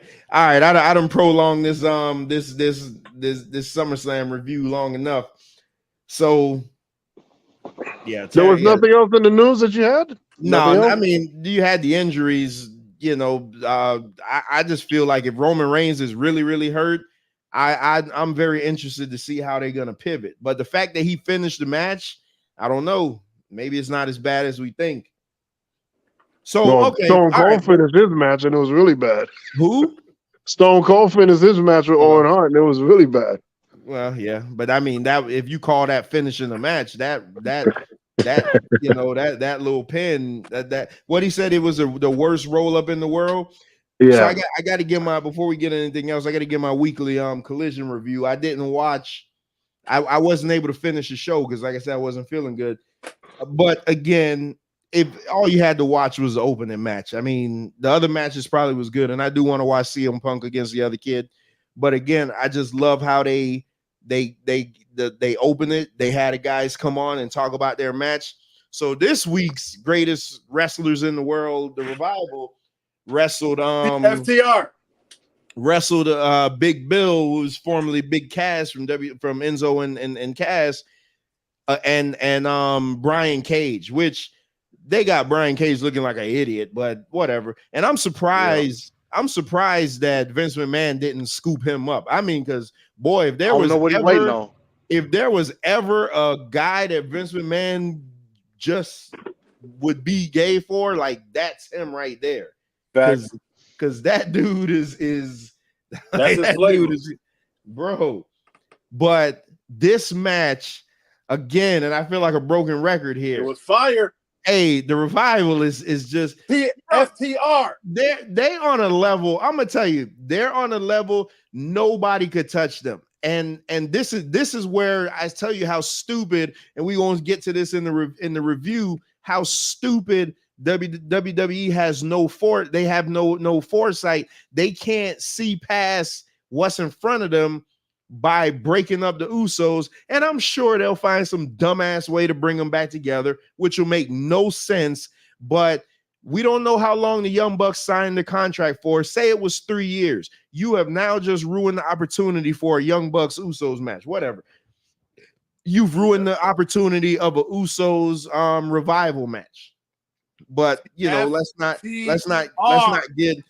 let good stuff get in the way of terrible jump the shark moment. Sir, if you're gonna be an AEW fan, I'm gonna need you to say FTR. Luckily the face in the corner of this good old screen bears my image, so they the Revival to me. And luckily the face on mine face my daddy, and he ain't teach you nothing because he died when I was 3 months old. But I learned from him that I'm gonna interrupt your butt every time and say FTR. FTR. So, like I was saying, Mama call it the Bible. Yeah, they the Revival. FTR. Meet in the middle, man. Top guys. Yeah, they the top guys. Yeah, they top guys. Top guys. That'll be my compromise. The top guys. Okay, I can deal with that. Bro, they had a match. The Big Bill. I guess that's a terrible name, by the way. Remind me of Bill I don't know what's up with that. Yeah, that's a horrendous name. They could just call the guy anything but that. But Big Bill looked like he got a lot better in the ring, so I give him that. And Brian Cage, see, I knew Brian Cage from Lucha Underground. That guy has no reason to be able to do the moves that he does at that size. They took about 80% of this match. But when I tell you, it would almost be like Venkat. Let's go back to WCW Power Hour. Saturday mornings, you got the Powers of Pain wrestling the Rock and Roll Express. That's what it was like. Big muscular team just beating the hell out of the baby faces. I mean, they were beating the hell out of Revival. I'm like, damn. They look good. Yeah. They I look saw good that. together. Bro, they look good together. I said, man, they taking a lot on this match, but the Revival, the top guys, just so damn smooth with it, man, that the whole time they were working for that damn shatter machine. And then they finally hit it, and it's 1, 2, 3. Get out of here. See you later. And then they got got on the mic and challenged the Young Bucks for Wembley, right? Yeah. So they challenged the Young Bucks for Wembley. Listen, hey, the top guys are the top guys. I just got off of AEW shop.com, which I think is it's terrible. They need to revamp that. It's so clunky the way it is to order stuff. But either way, the Revival got a nice shirt on there that I got my eye on. But so what do you think awesome, man? What do you think? Because you said the Wembley show All In, they're saying that it's already sold more than the highest WrestleMania. 80,000 was the last number I heard, so I don't know what they're at now.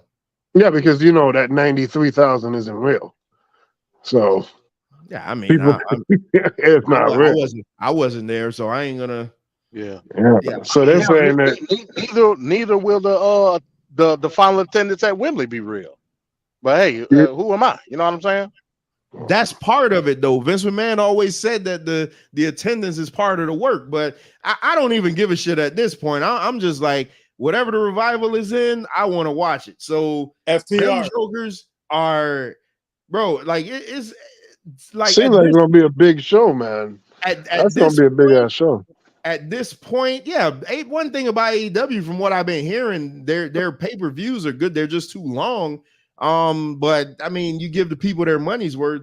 I just don't want to be sitting through no 5-hour show. But those jokers are awesome. So they challenge the Young Bucks, so you know that's gonna happen.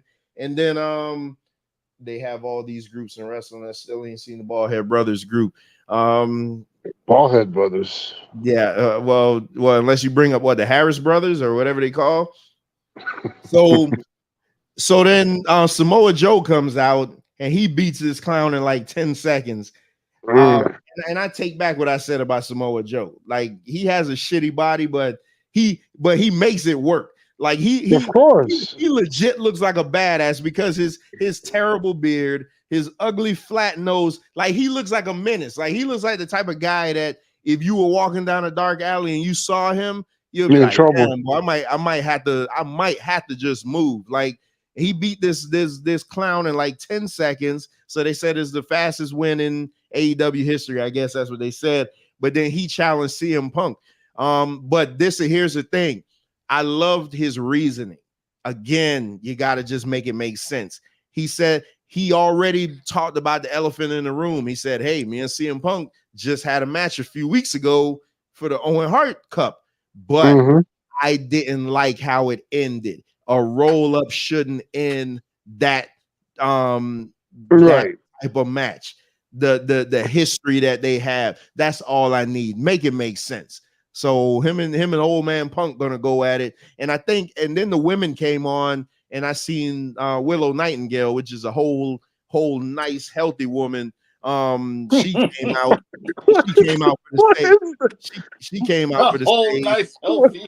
Yeah, these phrases coming out of nice Willow Nightingale. That's a nice woman, man. So we got Beefy, bitch, and we got this whole healthy woman. So because Bones tried her and said that she was like a Nia Jax, and I'm like, man, you crazy? No, sir.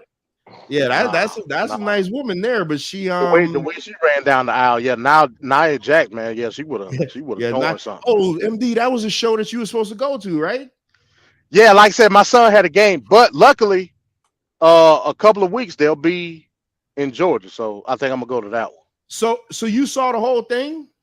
I ain't see the whole thing. I seen up to the backstage with Bullet Club Gold, and then that was it. I didn't know Jay White had a British accent. I didn't know that. What the hell? Yeah, I didn't. You ain't know he was British? Yeah, he was talking. Man, CJ Parker sounds like a dope when he's talking. But then Jay White came in and hit his I guess he had that cutout of him. So he came and knocked the cutout, and then he started talking. I'm like, damn, I didn't know this dude had a British accent. But then that's when I fell asleep. And I didn't fall asleep because the show wasn't good. I fell asleep because I was doped up because I wasn't feeling good, and I didn't watch the show until Monday. So I gotta. I'm interested to see what happened with CM Punk and the other guy. Yeah, I'll probably watch it later. I got it DVR. But I agree with you though, Trevor. I watched the beginning of Collision. I agree. Got the best intro Yes. in all the wrestling. I agree with Collision you is on that. Collision is the best wrestling show on TV every week. Because you know why too? Because it's the most simplest show. I feel like that show you could strip away everything about it and it'll still be great. It's the best wrestling show. Like you don't do none of the craziness. Like I know Mike will be like, damn, you need some Orange Cassidy in there, but and not for nothing. If you look at my YouTube search history, you'll see a bunch of Orange Cassidy. Like it's stuff that he does that'll just be like, all right, that's comic relief, but he don't need to be holding no belts for me. You bugging? He wrestles. To me, he just don't, because with that whole them slow soft kicks and all that crap, I don't know. That's the beginning. That's the fun part. But he wrestle. Stop playing. He wrestles at the end of those matches, and he's an athlete. Stop playing. That man puts in work. He looked like a podcaster on here that I followed on the Solomonster. Him and Solomonster look just alike. And that's what makes it better, because Daniel Bryan looks like a dude at Kmart that helps you find hoses. But in the ring, he a monster. Give him his respect. Man, these jokers been. I got a chat with the two guys that debated Monday. Them jokers been going at it since like 6 o'clock this morning. Hey, that dude Peter, but hey, yeah, he had me rolling, man. Hey, because he debates on the other chat. This other guy, man, when I got the call that Peter wanted to do something over here, I'm like, man, sign me up. I said, because once my audience see him one time, they gonna love him, because that joker is like off the damn chain, man. I don't know how you got a motor like that, man. They've been arguing since like 6 o'clock this morning about the Bible. It's crazy. It's insane. All right, so let's get into this SummerSlam review. Damn, we're an hour and a half in. All right, and if y'all haven't, make sure and go check out the live watch along that we did for the main event. It's crazy that video got over 1,100 views on Facebook. I just never understand how that works. So, all right. So we got SummerSlam from Detroit this past Sunday. So we're going to go through these matches real quick. It ain't going to be quick, but let's go through these matches. So the opening match, Logan Paul versus Ricochet. I'm going to just give my quick thoughts on this. I thought the match was fantastic. I hated the finish, though. And Michael Cole even said it best. Michael Cole said exactly, what a fantastic match and a terrible finish. I couldn't believe he said that. Yeah, I mean, he was right. He was right, just like Bobby Eaton. I mean, sometimes you do a disservice. You do a disservice when you try to act like you didn't see what you saw. When you just say what it really is, I mean, it matters, and it'll go over because you said it. You may just let it pass, but.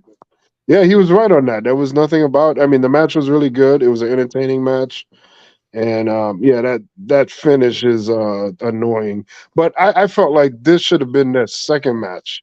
They should have had the first one at WrestleMania. Yeah. Who did Logan Paul work at Mania? Seth Rollins is much bigger. Yeah. Rollins. You could always do that stuff. You could always do that Seth Rollins match at a different pay-per-view. It doesn't have to be WrestleMania.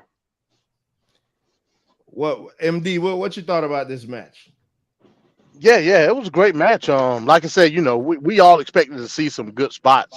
I like the spot they did where Logan Paul did the springboard moonsault in the corner, and Ricochet caught him, and he went into the tornado DDT. That was a good spot. Like I said, it's all about the spots when it comes to Logan Paul. We already pretty much know that. What about that buckshot lariat over the top rope? Oh yeah.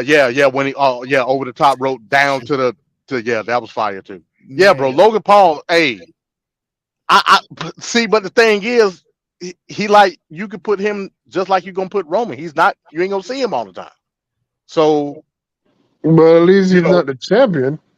Well, that's one thing. But how am I to expect to like view a Logan Paul match? Like, it's one thing to be in the ring with Ricochet. It's another thing to be in the ring with Roman Reigns. You know what I'm saying? Now Mike said he had to run. All right, Mike, peace. Oh, But okay, cool. All right. So, but the finish, this was my only problem with the finish. It And didn't make again, sense. this is me being overthinking. So, what has Logan Paul's whole shtick been since he joined WWE? That he has a metal plate in his hand, correct? Right. So remember the build up between Logan Paul and Seth Rollins? He knocked Seth Rollins out like 2 or 3 times, correct? Yeah. Yep. Last week on Monday Night Raw, he knocked the week before the show, he knocked Ricochet out. So why would he need brass knuckles to finish the match? Just hit him with the damn hand and you're going to get the same effect, and it wouldn't cheapen the match. That was my only problem with it. I thought the match was great. Like I was sitting there watching it. I'm like, boy, if they're starting to show off like this show gonna be on fire. Yeah. I wish that was in the opening match. All people, you know what I mean? Like it ain't like we talking about Ricochet. Now I could get it if he was going up like against a big man, he hit him with the right and it was no effect. Then you could set something up that way. You know what I mean? But that would have worked with Roman. Right. You know what I'm saying? Now, I hit him with my best shot, and it was, I couldn't get him down. So now I have to use the brass knuckle. Cool, I ain't got no problem with that. But we talking about Ricochet. Yeah, you know exactly. I just thought the ending would have took a whole point off of me. Like if I was given like a match a point system, it would have lost a point just because this guy got a lethal knockout, but he has to put brass knuckles on, and and just like you said, again, MD, the logic, had he hit Ricochet with the shot and got a close fall, now it makes sense why he got to go for the knuckles, because he couldn't take him out with his best shot like that. It's all about just making sense. Like you just gotta make sense. It just has to make sense. That's why I don't think that they don't book for people like us. They book for people who are not going to be looking at it, through such a deep lens. But I thought it was a hot opener. SummerSlam historically though have like hot openers, man. I never forget, who is it? Kurt Angle and Rey Mysterio from, was that SummerSlam 2001, the one where Shawn Michaels came back? That was awesome. Like that was a hot ass opener. Chris Benoit and Orlando Jordan, even though the match only lasted like a minute, but still, like that was. It was a huge build up for it though. Yeah, that was that. With Orlando talking about he was gonna knock Benoit out. Yeah, that was a hot ass opener, man. SummerSlam historically have like some real hot openers. So the next match, which the more I think about it, this was my match of the night. I mean, like I thought about it, and absolutely my match of the night was Cody Brock. I think this was, to me, this was the best out of their 3. And I love the story that because again, here it is, me and my stories. I love the story that it told of Brock basically wanting to do to him what he did to John Cena back in 2013, because that's all he was going for. They even brought it up in commentary, which I applauded them for that, because a lot of times they forget to go back right into their history. Is your history. Yeah. You got it. You got it to use it as a crutch. Be like, hey, remember he hit John Cena with like 20 Germans. He's doing the same thing to Cody. Like, I love the fact that Brock would throw him out of the ring and tell him just stay out there. Brock wouldn't even go out. He was like, hey, just stay out there and be done with it. Almost like Brock was saying, like, I don't want to have to finish him. I got respect for him. I don't want to have to do it to him. But Cody continuously fought back. Cody be hitting that Cody cutter from anywhere. He did a springboard Cody cutter, and I'm like, whoa. If that was like the closest, I never seen him hit it so picture perfect. So he can hit that Cody cutter from anywhere, man. And then Cody, Cody the trifecta crossroads finally worked. He did it to Roman, couldn't get the third one. Tried it with Brock, couldn't get the third one. This time, he finally got the 3. finally got Brock Lesnar down, and then at the end, Brock Lesnar takes off his gloves, and then they do the respect angle at the end. Triple H said in the press conference that wasn't planned. I wish he wouldn't have said that. That's good that he said that to let you know how genuine it is. I don't, but it just makes you see, like, well, what if it was like, why did he have to even say anything? He's acknowledging that. You know how I would have answered that? Because you still got to have it in some realism, man. You can't be like, oh yeah, that wasn't planned. We didn't have that on the booking sheet. You just been like, man, I never seen Brock. Brock has never done that before. Like that shocked all of us. Boom. That gets you out of it. Right. Yeah, it was a good match, man. It was a good match. Again, yeah, I like how they played the resiliency angle with Cody. You know what I'm saying? With him, basically beating him up and throwing him out, and then Brock getting pissed off about it. I like the Kimura, like when Cody put the Kimura on Brock too. That made more sense of wearing down Brock. You know what I'm saying? But not only that, you could see it visually on Brock's face. His face was bright red. So, and his sweat just dropping. That was great. That was really great. Yeah. I think that's a lot of things when it comes to having a match with Brock and somebody going over on Brock. They do a bad job sometimes at showing the wear and tear on Brock from a logical standpoint. I think Cody did that like great in this match. I think one thing that kind of annoyed me was like when Cody was trying to get to the rope. He's trying to get to the rope using his arm. When you have your legs right there, and you could just that was so weird. I was like, just use your legs, man. Yeah. Yeah, they be killing me with that, man. They some stuff is just not logical, but yeah, I thought the match, but now here's the thing though. They're running into the risk of making all of Cody's matches like that. Cody don't need to be in every match where he's fighting from behind. There has to be some matches where he goes out there and just kicks a guy's ass. Like it's called Dominic Mysterio. Damn. Man, you gotta stop hating on Dom, man. Dom had a good match with Dragon Lee yesterday, man. He had a good match. Damn, I missed that one too, man. I'm assuming Dom won, right? Yeah, he did. Yeah, he did. Did Ray play a factor in it at all? Well, that he was out there. What happened was Rhea was out there messing with Ray, and then she came back around with the belt while Ray and the ref were distracted, and hit Dragon Lee with the belt, and that's how it ended. But it was a good match, though. I ain't gonna front. Like Dom got his stuff in, you know what I mean? And he looked good. He looked good in a lot of the bumps that he was taking. Dom getting there, man. I'm gonna stop hating on Dom, bro. I like Dom. Van Cat the one don't like him. He sucks. Oh man. Yeah, Dom get that heat, boy. Dom get that real heat. He needs to get his weight up, literally and figuratively. So what I think, the MMA match was next. So this is where it took a dump for me. So the first after the first two matches, I'm like, man, I said, boy, this show gonna be awesome. This match, what does Hulk Hogan say when it comes crashing down and it hurts inside? Like this just brought it. This just brought it right down, buddy. What I will say about this match, at the very least, you look at their face is red, they're drenched in sweat, they look like they've been through something. At least you can say that for them. Is it the best match? No. And is it a match that I cared for? No. But it wasn't like I've seen some worse matches that were god awful, but at least it looked like they were in a fight. At least. Did you see Shayna Baszler's face afterwards?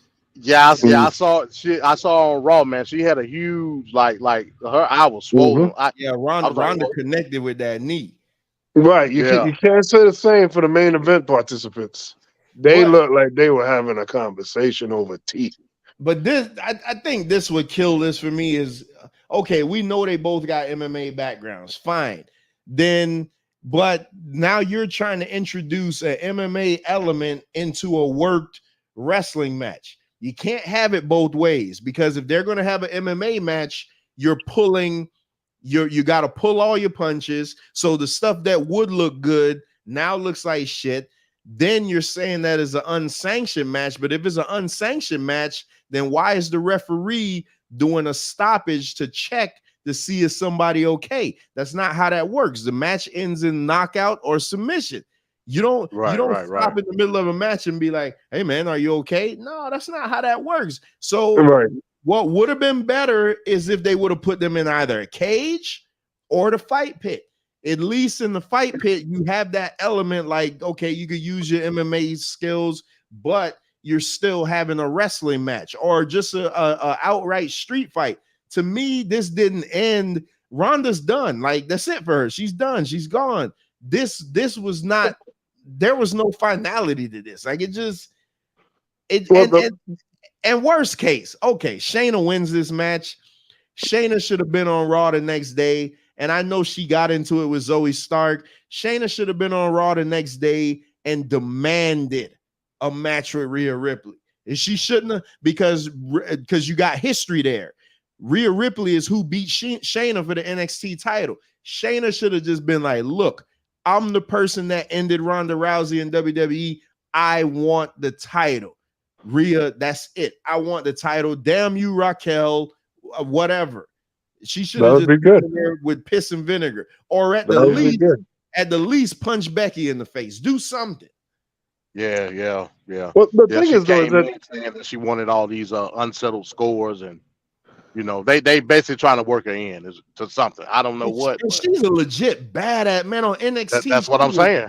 On NXT, she was so awesome, man. It just didn't make no sense how good. So so this match is a UFC match, but it's not a real match. It's obviously scripted, and they had to go through their steps and whatnot. So if you're gonna have a UFC match, they should actually have a UFC match on a WWE event.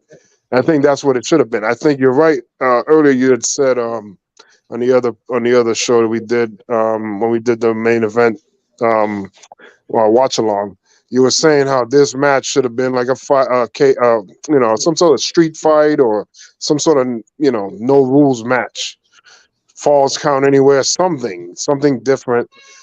If you're gonna fake the match out, but if you're not and you're gonna call it a MMA match, then they should have just went at it for real. Did you see Ronda? Did you see Ronda versus? Did you see Ronda versus? What was that, MD? No, I'm saying Vince wouldn't have went for that like at all. But MD, did y'all saw Ronda versus when Becky got hurt? Remember when Nia punched her in the face, and that's when the man thing was born?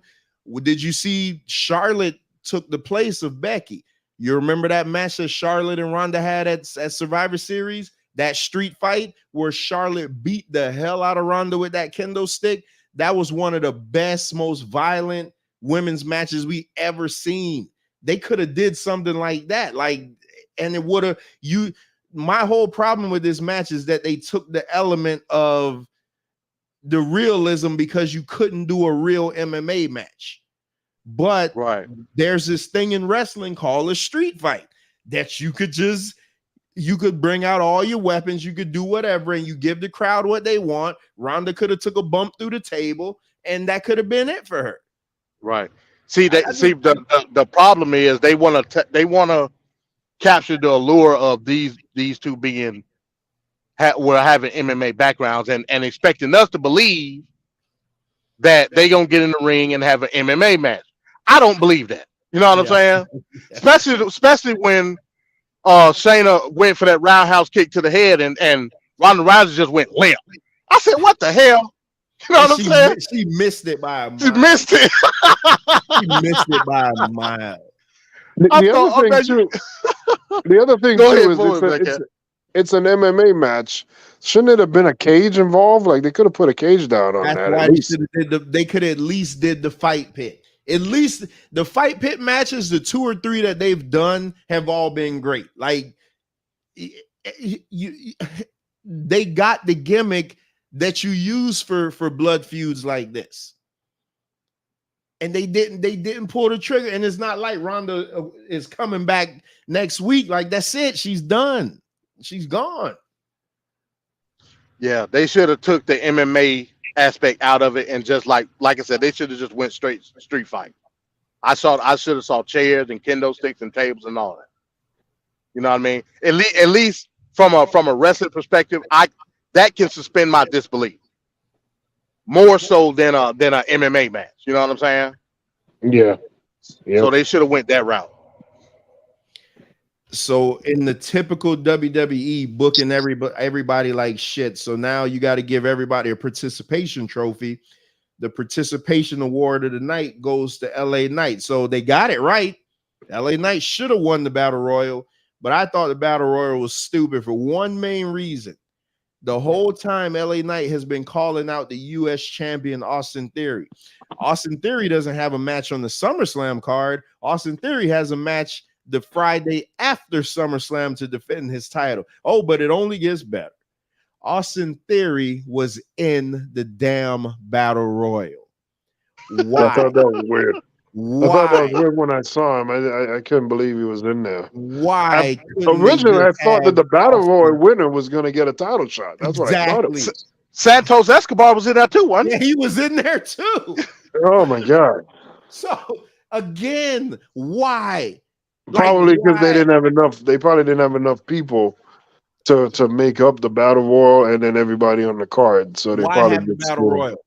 Why not have the Battle Royal be the deciding factor to see who goes to fight for the US title? I think that if they wanted a Battle Royal, they should have made that like the main event in SmackDown or Raw or something, like a TV main event, and put some stakes on it so that it matters. At the very least, you could have spotlighted Austin Theory and Santos Escobar. You didn't even do that. Exactly. Hell, they helped get almost out the damn ring together. You know what I'm saying? Crazy, man. Crazy. Did you hear this match had stakes. This match had stakes. They announced it. No, they announced it. I'm gonna tell you what they said. The commentators had the audacity to say out of their mouth, the winner of this match is going to be get recognition for is going to get consideration for future championship opportunities. They love saying that opportunity crap. Like, come on, man, get out of here with that, man. Yeah, LA Knight got his opportunity. He got a Slim Jim commercial and a spot on Raw for the previous. I mean, for the night after. So he got what he got. There was a lot of advertisement and a little too much. The advertisement was overkill. But they're getting paid though. Triple H was happy as hell. Yeah, but he was happy as hell for that. They getting paid, but the funny thing is the Slim Jim deal, because remember the Slim Jim deal was never theirs. That was always Macho Man's deal. Like that, the Slim Jim deal is what paid his WCW contract. I wonder how they finally got this deal for WWE. They've been trying to get Slim Jim forever. Because whenever you see a Slim Jim commercial on WWE TV, it was never theirs. It was always Macho Man's. Yeah. Whatever. What's up, Bones? I wonder how they got that deal. Hey, real quick, I just want to backtrack to the Ronda Rousey match. I thought the match was terrible. It was offensive as a pure MMA fan. I couldn't take it serious. I was embarrassed. I was ashamed of it. And I was terribly disappointed in that match. Like MD said, the cake that Ronda Rousey took, it looked like it was too fake, and you can't sell somebody like me or my brother on a worked MMA fight, you know? And I feel like they should have just made a street fight or a DQ fight or something like that, but I thought it was terrible. And I feel bad because Shayna is actually a good wrestler, and this is supposed to be like her big send-off from Ronda to her, you know? And it's like, it made her look even worse, kind of. Yeah, and then the worst, and what she should have done is come out on Monday Night Raw and punch Rhea Ripley in the face. that could have salvaged all of this. I feel like she shouldn't even wrestle a match like that with her eye like that. To be honest. Well, yeah, that's a problem in itself. Having Yeah, her go out and getting because in like any. she could have came out there and cut a promo, and would have had even more of a better effect as opposed to her beating Zoe Starks. I just don't get this company, man, because Shayna Baszler in NXT was the baddest thing in the world. Like her NXT run, I don't know if you guys were watching it, but I when was watching. you remember the whole run with her and Dakota Kai, how she Yep. had Dakota Kai Tore, scared. she tore Dakota Kai up, man. She was bullying the hell out of Dakota Kai. But then when they had that match and Dakota finally found her courage, it Yeah. made the match so fantastic. Like everybody was rooting for Dakota Kai. She Yep. lost, but everybody was rooting for her because Shayna bullied this girl for like 6 months. She just straight bullied this girl. Man. Yeah. Like Shayna was her boogeyman, basically. And I feel like that's because Triple H was booking her, and Triple H booked her good. And when she came to the main roster, obviously he wasn't there at the time. She's not getting the booking of what she got in NXT. But Triple H got the book now, so we got to start holding him to the fire. He's been booking these women like shit, and the only reason Indy Hartwell and Candice LeRae was on Raw is because they had so many damn women hurt. They should have been had these women out. Hey, I feel like I'm gonna sound like Mike right now, but it's not completely Triple H's fault, man. I blame Vince for a lot of that right now because don't have full You control. might as well say it, Bone. Say mustache. The mustache. Man, this bro, you got Indy Hartwell. I didn't know Indy Hartwell was didn't like men. Yeah, I didn't Oh, know for that. real? Yeah, I just found that out the other day. yeah. She go the other way. Yeah, I like Indy Hartwell. But you got Indy Hartwell, you got Candice LeRae, and I mean, God forbid they could put my girl Piper Niven on TV just once. Piper, bring her back, please. I mean, come on, man. Well, yeah, we know why you want Piper to come back. you got that old WCW Mike Awesome gimmick, the fat chick thriller. Hey, Piper Niven cute, man. Like, yeah, I ain't gonna do it like that. No, that's a cute. Yeah, she's a really cute girl. Hell, you got Nikki Cross. None of these women. I almost want to say they should have their own show. The women? No, I don't think they would give them the time, and I don't think they would produce it correctly and give them the booking and stuff. Have any of you guys watched Wild? Does this thing come on Saturdays? No, I heard about it. I heard about it though. Yeah, that's a great 1 hour television show. If you ever could get a chance to watch it, whoever books that, I think AJ Lee has something to do with that. That's AJ Lee. But whoever runs that promotion is 1 hour. They knock out their promos. Their matches don't stay too long. Everybody gets their thing. They announce what's coming up next week. I think the women would do good with an hour slot, man. I mean, you got main event and you have all this other crap that nobody watches. Give them that. That's what you got the network for. Or even if, okay, so let's not do this. Don't take them off of the main roster because God forbid they'll be like, oh, the women's white rights groups will be all out talking about, oh, discrimination and blah, blah, blah. Still have them on the main shows, but instead of doing like a main event taping, do a women's evolution taping or whatever. So tape for their show so you could put it on the network. So you can have a show that they're focused on, that you get to see all these women that they have that are really good. They got Tegan Knox. Tegan Knox was supposed to win the Mae Young Classic had she not torn her both her knees out. Like, so this isn't no pushover roster they got. They got like a legit, really good women's roster, but you can't tell. And I heard Kairi Sane is coming back. Like, why you got Kairi Sane coming back? What you gonna do? You gonna put her on the shelf too? Yep. Come on, man. Kairi Sane is awesome, but I don't want Kairi Sane to leave where she is because she ain't gonna get no damn TV time. That's tough. That's tough. But I can see her position though, because I guess Kairi Sane felt like she got put in the shadows after Sasha Banks and all them came over there. You know what I'm saying? So I get it. But if she gonna come back, she need to come back with an impact. You know what I'm saying? But you see they put you I think the team with her and the Kabuki Warriors, they were awesome. They messed them up when they put Paige with them. Well, they put old Mumble Mouth Paige with them, but that team just being a tag team, a Japanese ass kicking tag team, they were awesome. And Kairi Sane got the best elbow drop in the business too. Yeah, it's fine. Dispute me on that one, Venkat. Yeah, she ain't gonna have no hip. She ain't gonna have no hip in a decade or two, but because she ain't but so big. Yeah.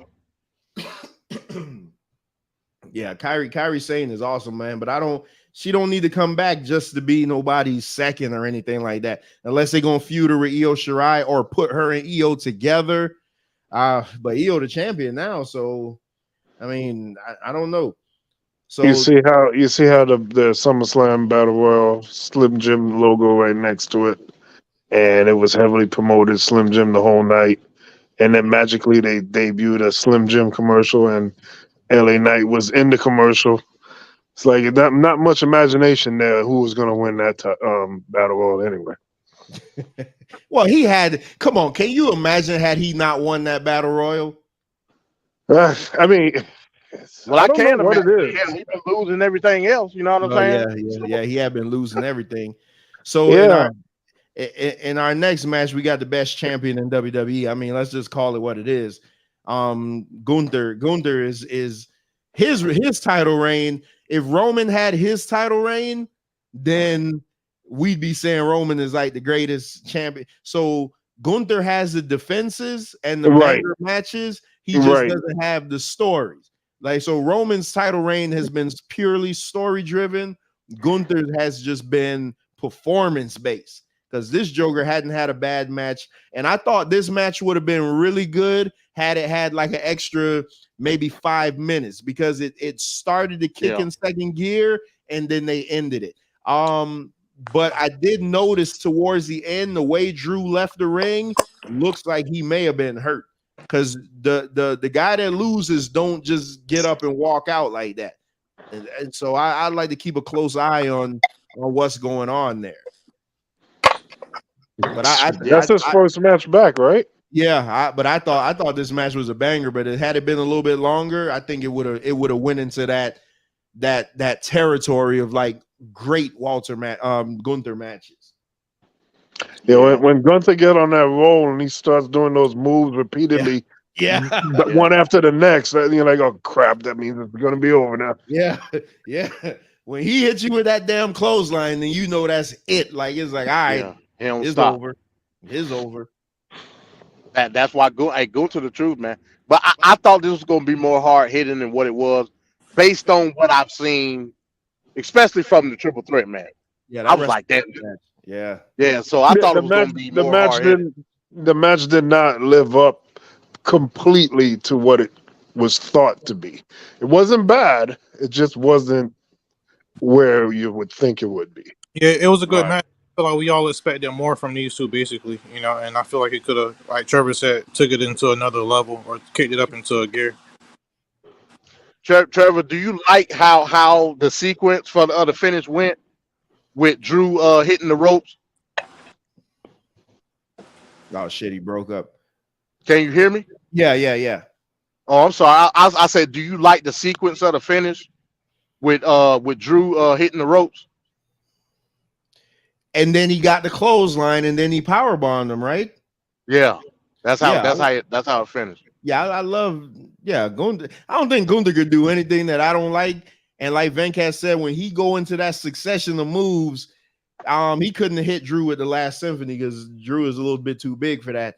But normally it's Last Symphony, clothesline, stack power bomb, and good night. But I love when it's like a switch kicks on for him, and he just get pissed off, and he like, all right, I'm done playing with you. And then he just go into his move set. Yeah, Gunther. The rumor was Gunther versus Cody for the title at Mania, but I mean, I feel like I don't know if that was the WrestleMania main event, I could rock with that. But I think you lose the luster not having Cody take that belt from Roman. He has to be the one to take it from him. The only way Cody can finish his story is by beating Roman. Bones, did you see the documentary? No, I heard it's pretty good though. Damn, so you haven't watched it either. Shit. I mean, Yeah, I saw 30 minutes I worth. haven't watched. Yeah, I haven't watched by this weekend. We'll talk about it next week. Yeah, damn. I want to talk about that documentary. And one line in particular, too, the line from Triple H is the line that I want to talk about. Oh, Triple H trolled the secondary company yeah, Triple H trolled the entire wrestling community with that one. Yeah, but y'all got anything else? Yeah, Gunther, he's the man. He's gonna break because his next opponent is Gable, which is gonna be fantastic. That's gonna be a fire feud, and it's gonna be a good match. Chad Gable, long deserved. That is going. Okay? So I think payback is a few days after he breaks the record. Do you think they'll take it off? Have Gable take it off of him right after he breaks the record, or go one more pay-per-view? Yeah, I don't think Gable gonna take it. It's gonna be somebody else. Yeah, I see Survivor Series. Why wouldn't Gable take it though? I don't think Vince will let Gable get that rock. If it was purely Triple H, I think he would. But remember, Vince had him as Shorty G and stuff like that. Yeah. Alpha Academy, they hot, bro. They hot. I ain't gonna say. Alpha Academy is awesome, man. They hot right now. You know what I'm saying? Hey, but what did they do? Just what I said they need to do for Theory. Put a blonde with him. Just give him a woman, and it'll just make you so much better. She has added so much to that team. What I believe Otis got Ludwig Kaiser next week, I think. Man, or is Imperium so awesome? Damn. Yeah. Imperium is awesome. They should be tag team champion. They should be the ones that take the belts off Sammy KO. But New Day is back, so they're probably gonna get him another run. Hey Trevor, do we know how long that Sami Zayn is out for or no? Nah, the elbow looks like crap. I mean, the Stone Cold was wrestling with that with his elbow messed up, but it's like KO is out, so I wouldn't even. I would honestly, I would strip them. I'd strip them of the titles, man. I would, because KO got broken ribs, so ain't no telling how long he's gonna be out for. I just stripped them of the titles. Strip them of the titles, make the titles one color, one belt, and be done with it. Again, what AEW does that I love with their belts. So you got the TNT title, which has got that green, the reddish stripe, and then you got the TBS title that has the green stripe. So they do what WWE does, but does it smart. WWE have SmackDown titles, Raw titles. They make the whole entire strap a different color. But the AEW titles, they just do a subtle line, just one red line, one green line. You know what title it is. That's it.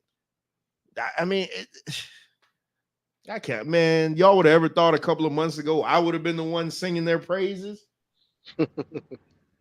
Man.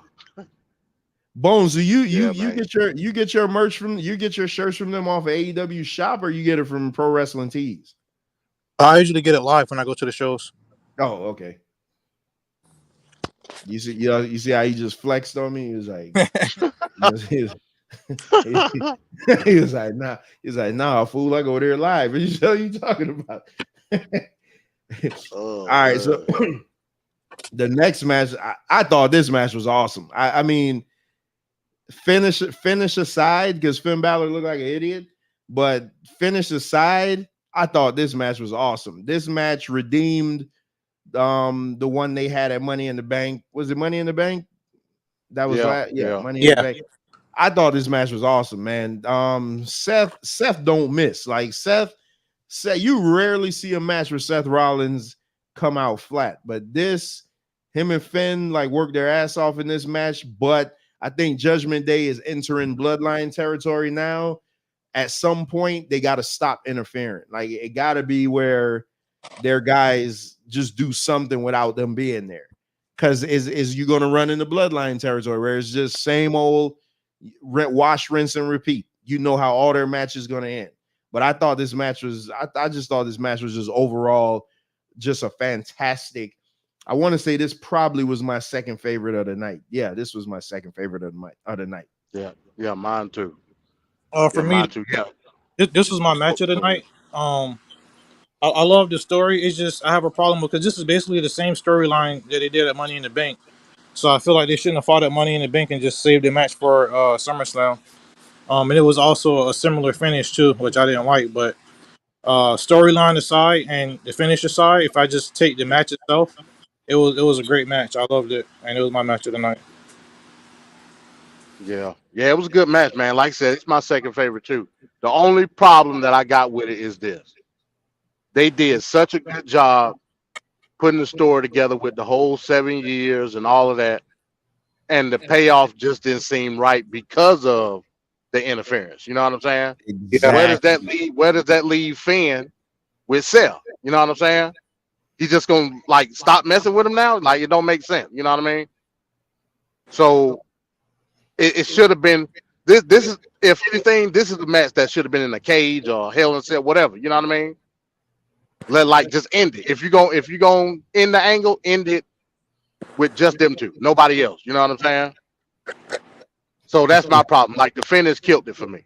A WWE match, a WWE cage match, keeping outside interference out. Come on, man. Oh well, my bad. What, Van Cat? What's going on? What you got on this one? Yeah, Seth carried Finn Balor, of course. So yeah, Seth did his thing like he should. I was surprised. What? He said he carried Finn Balor. What the hell? He carried that nigga. Oh man.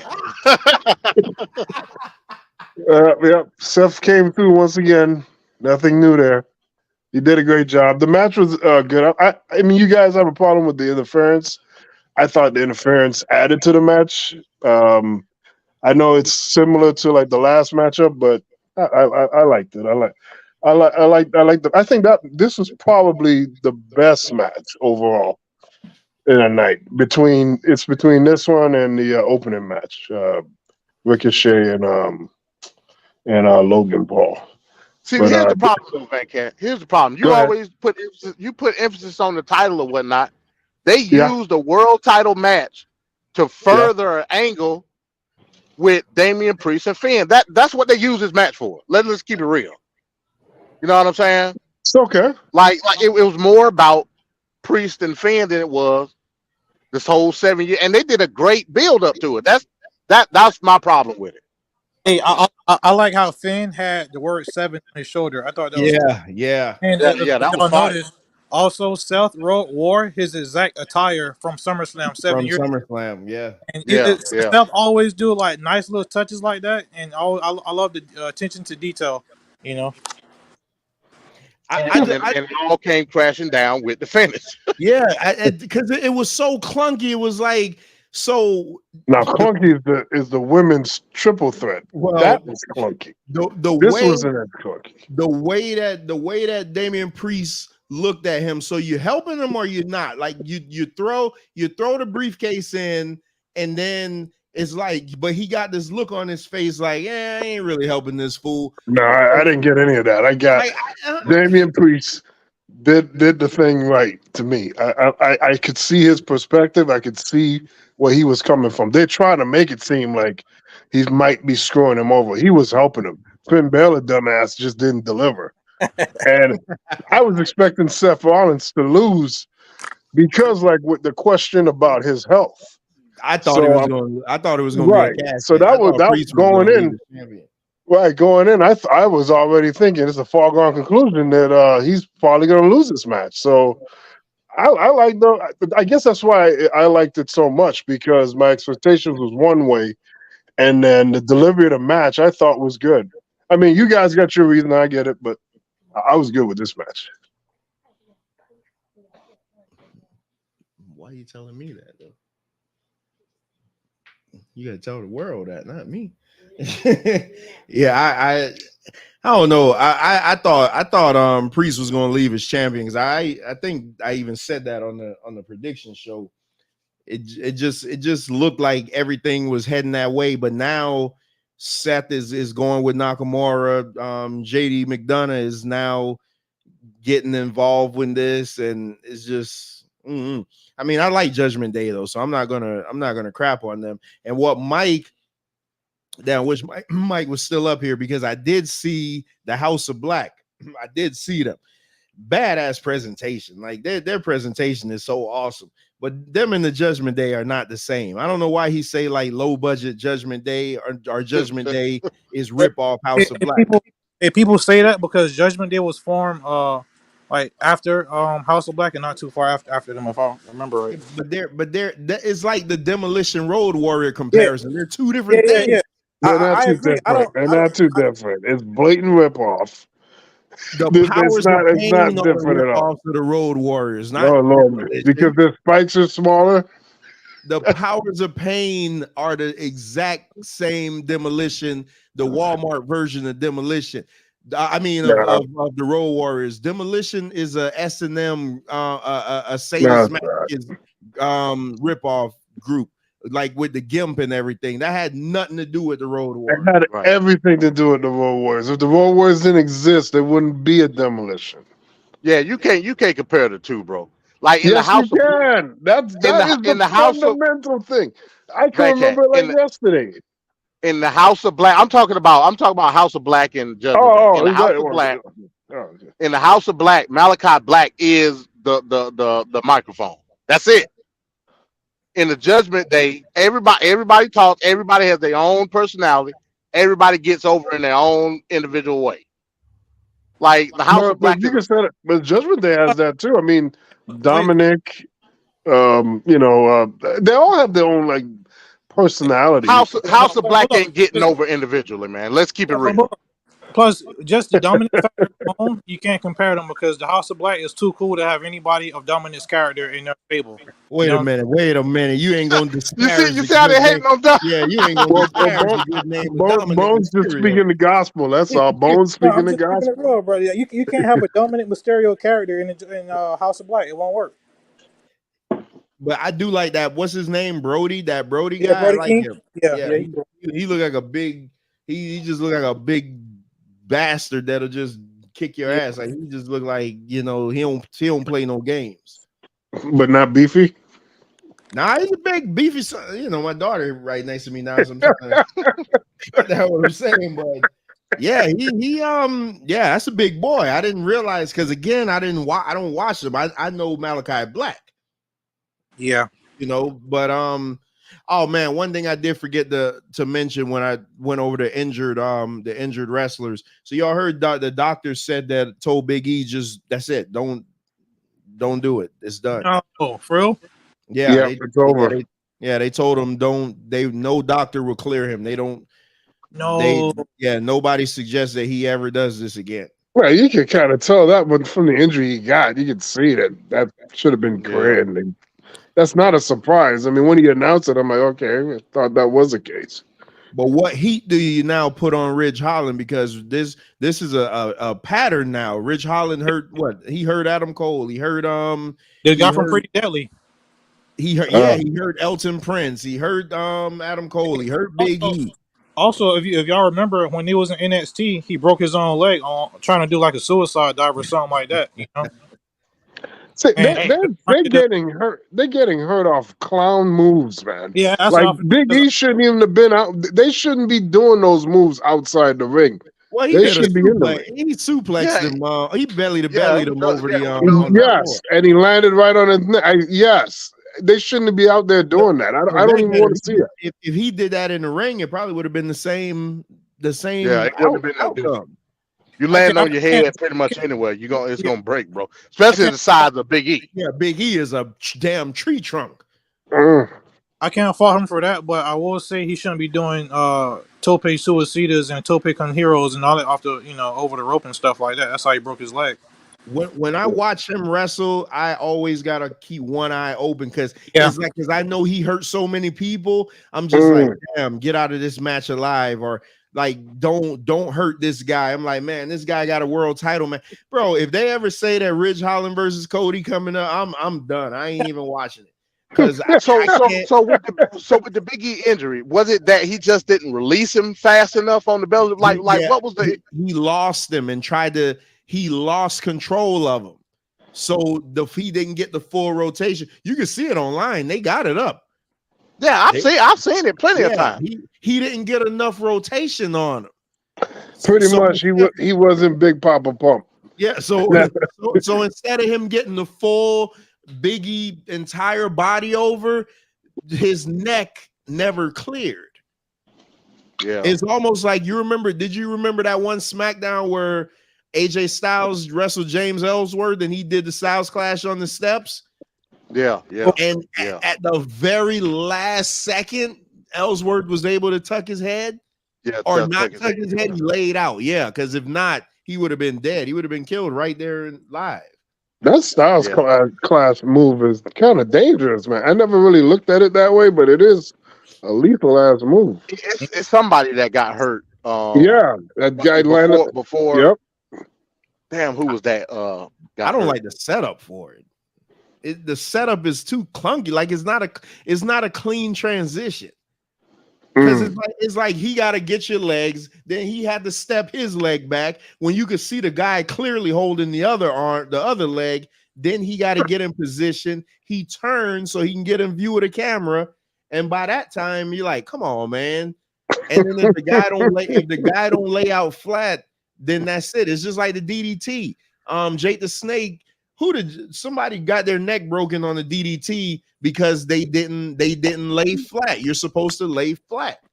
They try because your instinct is going to tell you to protect yourself and tuck your neck.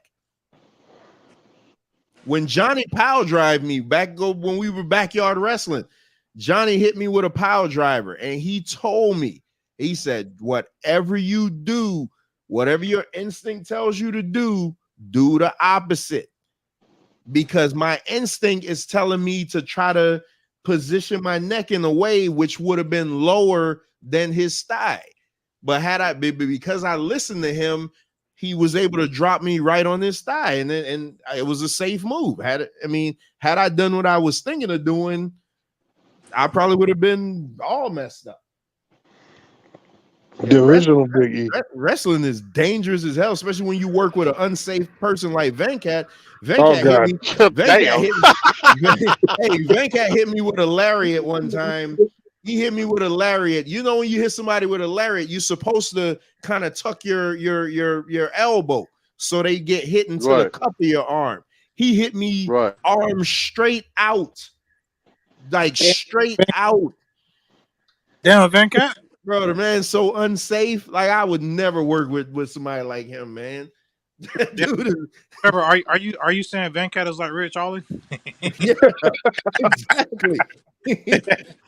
Unsafe to work with, man. Bro, Venkat hit me with the stiffest. He hit me with the stiffest clothesline, man. I think I forget how that match ended. I want to say he hit me with a power bomb. Yeah, because the match was supposed to go like 10 minutes.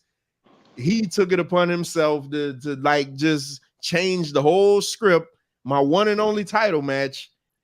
I got one stinger splash in, and he was like, "All right, good enough of this crap." Hit me with the lariat, got me in the power bomb. Boom, 1, 2, 3. See you later. Yeah, Benoit used to do that. Benoit used to like wrap his arm around. You know what I mean? But because he was so intense, it looked brutal. You know what I'm saying? But all he was simply doing was just like wrapping his arm around your neck, and jumping. Yeah. You know what I'm saying? Yeah, we actually right around the corner from where we live now. The guy used to live right behind where we live now. He had a wrestling ring in his backyard, and we used to Tyrone. Yeah, Tyrone. Yeah, my daughter asking me, did I wrestle one of you guys? And I'm like, yeah.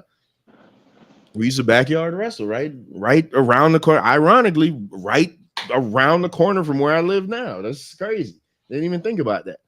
All right, so let's get into this main event. Well, what MD sent me a message, and MD was like, because they were watching it, they were probably like 2 or 3 minutes ahead of me, and MD sent me a message saying that this was his match of the night. So I'm gonna say real quick, the majority of this match wasn't good. It got good at the end. Like it was too clunky. And I'm noticing with Bianca, Yeah, she's wild. Yeah, I don't know if I'm just now starting to notice it, or I've been seeing that. Was it something I always noticed and just didn't want to admit it?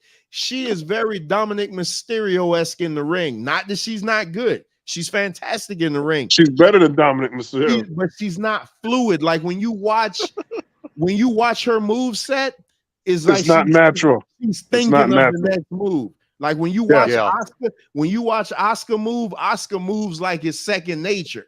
Yeah. When you watch an EO, you even watch a Charlotte. But Bianca is like, I'm thinking, like, okay, I'm gonna set up to do this flip. I'm gonna set up to hit the rope. I'm gonna set up to do this. I'm gonna set up. Nothing ever just flows. And it just seemed like the whole night it was just clunky. Like it just seemed clunky to me. I don't know, but I when Venkat sent me a message, because again they were ahead of me. Venkat was like, "Oh God, Bianca's hurt," and I hadn't got to that part yet. So I'm like, "Oh man, don't tell me she's hurt before they turn her heel and she joins the SmackDown Beatdown Club." But then when I saw it, I'm like, "Oh yeah, this is purely work here.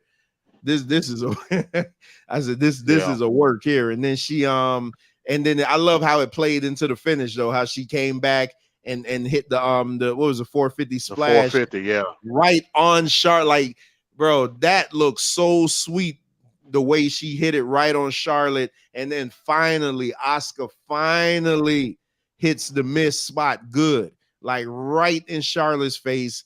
Bianca gets the win, and then just like I predicted, you hear that music and you see EO flying down the ring. Bailey, I thought Bailey had bad knees. I didn't know Bailey could move like that. Yeah, she was getting down there. Bro, that was a long rampway. Like Bailey was hauling ass, but I liked what they did. Bailey had the money in the bank and she hit Asuka. So you get Asuka out of it, and and they got Charlotte, so you got them out of it. EO hits the moonsault.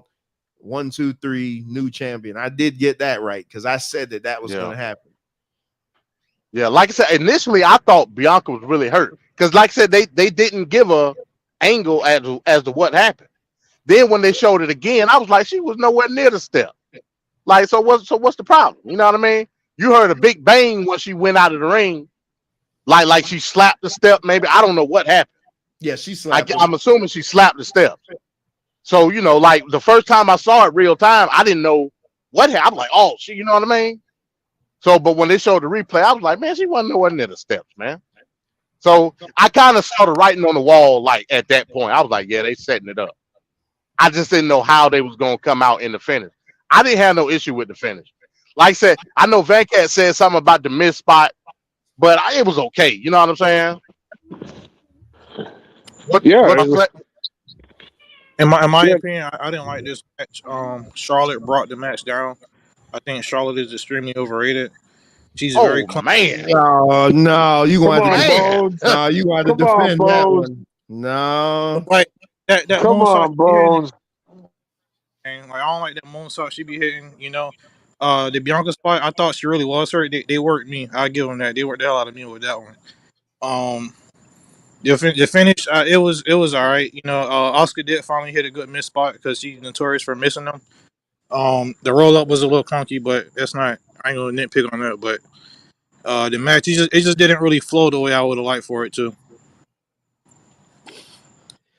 And it's because Bianca's not a good actress though. Like that's why I'm shocked that you said the knee spot worked you, because her mannerisms was so unnatural. I think it got me because I didn't see a camera angle, so I just assumed, what I'm saying, that she actually hit it, with her knee. But I'm happy that EO cashed in. I'm real happy about that. I love all the Asian women. So I would like to see her and Asuka have a feud, but I would like to see it at WrestleMania, for a big a big time spot, not that Payback or not even Survivor Series. I would like to see it at WrestleMania. And if Kyrie coming back, you could work her in there somehow too. Have a triple threat, or even give them their own stable of a Kabuki Warriors type thing. That's what they were called, a Kabuki. What the hell did I call them?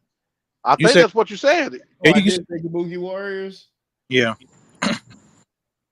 But Yeah, well, only problem with that, we only problem with that is they will need a mouthpiece because neither three of them speaks fluid or speaks even decent, English. So they would need like I don't think they need to talk. You know what I'm saying? That's just me. Like you said, Trevor, when they put him with Paige, that was not. You know what I'm saying? yeah, that killed him. That's how to come out there. You know what I'm saying? You remember? Do you remember them in Lucha Underground? They didn't talk then. yeah, They just came out and just beat everybody up. The match with them versus who's the guy to break your arms? Phoenix, Pentagon. No, Pentagon. Pentagon. Yeah, Pentagon fought the three of them. I forget what they were called. Yeah. But man, that was an awesome, and I don't really get down with the whole intergender wrestling, but that was an awesome. I know that. I seen that match. Damn, what was they called? They were called like the Jade something or something. Yeah, because Hana Kimura was in that too once. Because it was Kyrie, it was EO, and I didn't know the Hana other girl. Kimura. Yeah, I saw that match. They was in all black. Yes. Yeah, I saw that match. Usually I don't like intergender matches, but Lucha Underground, that's an exception because they did them all pretty good. You got to watch that one, Venkat. Like just Google YouTube Pentagon versus not EO. What was her name then? It was still EO, right? EO Shirai. And then you'll get the whole EO Shirai, yeah, you'll get the three of them. Yeah, I don't Seems get like a lot of the best stuff is in NXT. Well, no, NXT was awesome, but this was on Lucha Underground. Oh, okay. No, but Lucha Underground was, hey man, Lucha Underground, that could have worked, but they were spending more money than they were making. They were spending like $20 million on that. Yeah. Wow. Yeah, they were trying to make it look like a TV show, which was cool. Yeah, Wow. produced Richard Rodriguez, I believe.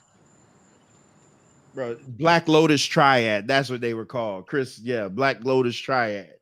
That was awesome. And I like, bro, I don't watch that. Man, that whole when Sexy Star won the Lucha Underground title, like that was so clunky. But I'm just like, man, that was like, wow. That Pentagon versus them, because they attack you, like they hit you, you don't know where they're coming from. They just one hit you with a drop kick, one coming off the top, one is like they just keep coming at you, Yeah, that you got to look at that. Lucha Underground, you got Netflix, right, Venkat? Yeah, I got it. You might want to look up if Lucha Underground is still on there. If anything, at least watch season 1. Season 1 was awesome. That wasn't a Netflix original thing, right? That was no, but that's where I watched it. I watched it used on to be Netflix. on El Rey. Yeah, it was on El okay. Rey. Yeah. But I watched that on Netflix, man. That's when Prince Puma, that was Ricochet, but he didn't talk. He just was their champion, just a badass champion. And then but the dude for season 1 was Mil Muertes. Like that joker, man. Bruh, man, the whole presentation was just so awesome, man. Like Mil Muertes came out with Katrina, and apparently Katrina was dead and she was like 1,000 years old or something like that. But bro, like everything they did was just top notch, but they couldn't sustain it because it cost too much to produce it, and it was a free show. You weren't making any money off of it. But the Lucha Underground, and then the best thing is when they did the Ultima Lucha. I don't know if it was Ultima Lucha 1 or Ultima Lucha 2, but they had Pentagon versus Vampiro, and then at the end comes to find out that Vampiro was the master the whole time. Oh, that man, Lucha Underground was good. I'd have loved to see somebody pick that up, but they had to keep it the way it was. You can't make it wrestling because that's not what it is. Oh. Yeah, all them guys in MLW now, right? Yeah. Marty MLW or AEW. What happened to Son of Havoc, man? I used to love Son of Havoc. He was in MLW for a little bit. I don't know what he's doing right now, but he was in MLW as Matt Cross. He had like a whole different character.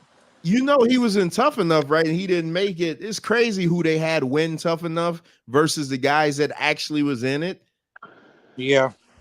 Because who's my girl? Eva Lise was in there too, but Eva Lise quit because she wanted to go spend time with her daughter. But Eva Lise is a badass too, but she don't get along with anybody I was just in gonna say her wrestling. attitude, Yeah, her attitude. her progress in wrestling. All right, so before we move on to the next match, though, my special guest been waiting in here. She want to give her thoughts on the women's match because you know how her thing with Bianca Belair.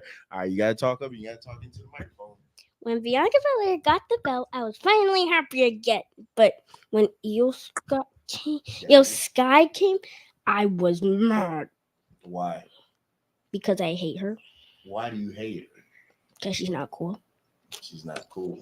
And she doesn't deserve the belt. Bianca Belair does. And I want to punch a hole through the wall now that I'm so mad. Oh man. Yeah. See that's who they book this stuff for. they book this stuff to get reactions like that, bro. Like I said, if I would have videotaped her reaction, it was 2 reactions that she had when Bianca, who did Bianca wrestle? I forget what it was. I think it was Bianca versus Bailey, and Damage Control came to the ring. Oh my God, my daughter had a meltdown. She was like, no, I knew this was going to happen. And then Bianca ended up winning the belt. So then she retains, and now her whole mood changed. So this past Saturday when Bianca won, oh, she was just screaming and screaming. She ran to her room for like 2 seconds. I think she probably ran to go get her belt. And then all I was like, I said, oh boy, I knew this was going to happen. And when she hit that corner and saw EO run into the ring, the scream that just came out of me, oh, like I'm talking about, she was, if people didn't know, if people could hear through our walls, man, they would have called the cops because they would have thought that we were doing something to her. The way she went into just tantrum mode. But yeah, man, hey, I guess wrestling's real to her, damn it. Yeah. Like, bro, they worked her. I mean, like, she was pissed. So into the dud of the night, the absolute dud of the night. So before we get to this, Venkat, when did the NWO jump the shark for you? Oh, at least a year into it, a year and a half or so. But what was the moment though that you could remember that made it jump the shark? I was just pissed off. The Horsemen were just getting punked every week, and everybody just kept getting jobbed out, and it just kept happening for a solid year and a half. So I just couldn't stand that. I just thought that we needed some competitiveness. There needs to be a give and take, and that wasn't happening. MD, when did the NWO jump the shark for you? Probably when they, because like I said, I was a big NWO fan, so probably when the NWO Elite stuff started happening after the Red and Black. Damn, you took my thing. Bones. I like Wolfpack. Wolfpack in the house. No, I like Wolfpack too. But do you remember NWO Elite? You remember that? No, I don't remember that at all. You talking about the one that Stevie Ray was leading? Oh yeah, that crap. No, Hogan was still in NWO. Remember they had the NWO shirts with like I can't explain it. It's like they had like the red and white, almost looked like a Japanese sun coming out in the background. Oh wow, I don't remember that. Well, yeah, you probably was far gone by then. Yeah, they had so many incarnations because at one point Big Papa Pump was the leader as well, and Great Muta was in the NWO. It was basically when Red and Black and White and Black came back together. Okay. So Bones, when did NWO jump the shark for you? Or you just always liked it? I can't pick a specific moment, but I remember when just too many people started joining, like Horace. I think it was Horace Hogan or his nephew or whatever. You know, the watered down version. Yeah, that was during NWO Hollywood days. Yeah, so a little bit after that, because I was a big Hollywood Hogan fan. Because growing up as a kid in the '90s, Hulkamania, I was all for it, man. Like I was ripping up my shirts like Hulkamania, in school and stuff like that. So to see him transition to Hollywood Hogan too, I was a huge Hollywood Hogan fan. But once everybody started joining, and like Cat said, it wasn't competitive no more. It just watered it down for me. Yeah, for me it was the Red and Black, because I mean I thought the Red and Black was cool, but why? Like it just made it. you got Kevin Nash coming out like hip hop guy, and you got Conan, you know, with his Odelay and all this. It just and Sting. Conan was over. So Yeah, he was over, but basically it killed the NWO. when the outsiders left. Now go ahead, Bones. I say so. Basically, when the outsiders left, it started falling off. Yeah, it killed it for me, man. It's like I was like, okay, they didn't jump the shark. It's time to be over with. Well, this past Saturday night, this is the official, to me, the shark jumping moment of the bloodline. They killed it dead. The ending killed it. Before that. The ending killed it dead. I mean, I can't. There's no coming back from this. They killed it dead for me. To have, and I know what people gonna spend, because I already heard it, that the narrative now is, oh, this is brilliant because Jimmy is jealous that Jay always was in the spotlight, and Jay was main event Jey Uso. You know what? That's stupid, because had that been the case, you shouldn't have attacked Roman in the first place. You should have always just gave us that look, that subtle look like Solo does. We all know Solo gonna attack Roman. You just don't know when, because Solo hasn't put his hands on him. You can't keep super kicking them, and then when your brother get the opportunity to win the championship, you attack your brother. How about this? How about have Roman Reigns? How about have your brother beat Roman Reigns, and then you, being the older brother, could be like, hey, it'll be easier for me to take the title from you versus Roman, who nobody has been able to beat in 3 years. Right. Very true. That makes so much more sense. I mean, my God. Bro, they killed the gimmick dead for me. I don't want to see this anymore.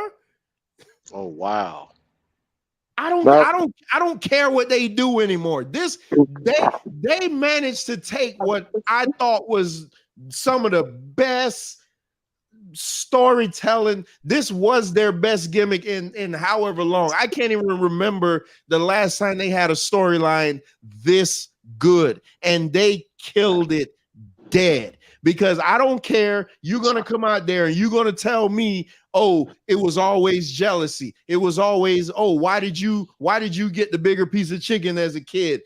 Okay, you want to tell that story, then you do like Booker T and Stevie Ray. Stevie Ray turned on his brother after Booker T won the title. He didn't do it before he won the title because he had nothing to take from him then. What you gonna take from? What the hell you gonna take from him now?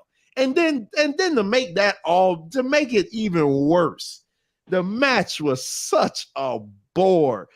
40 minutes, 5 of that was Roman's entrance of just more than 5. It take 10 minutes for Roman to get to the ring. It was like 10 minutes and 32 seconds, I believe. Yep. This was the most boring.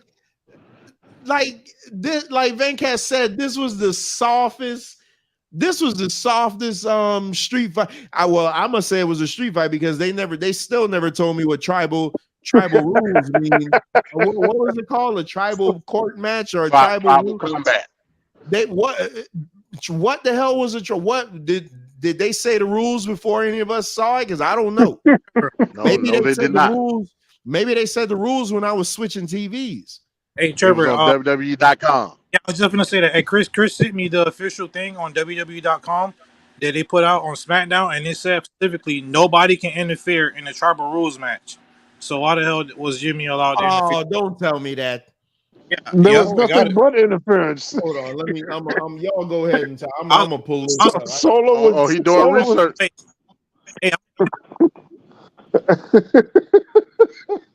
I'm gonna send it to you right now. The match. I'm gonna send it to you. Okay, first thing I type in tribal combat. First thing comes up. WWE ignored the rules of the tribal combat match.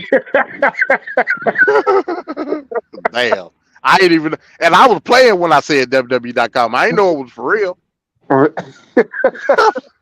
Damn. That's the laziest thing you could do. Well, we don't really want to put it up there, so just put it on the website. Tell them to go to the website. I'm trying to get right to the. I got to read through this and see. Oh man, this is crazy. SummerSlam main event between Roman and Jay competed under tribal rules with both. However, fans have since taken online to point out a noticeable oversight by someone within WWE.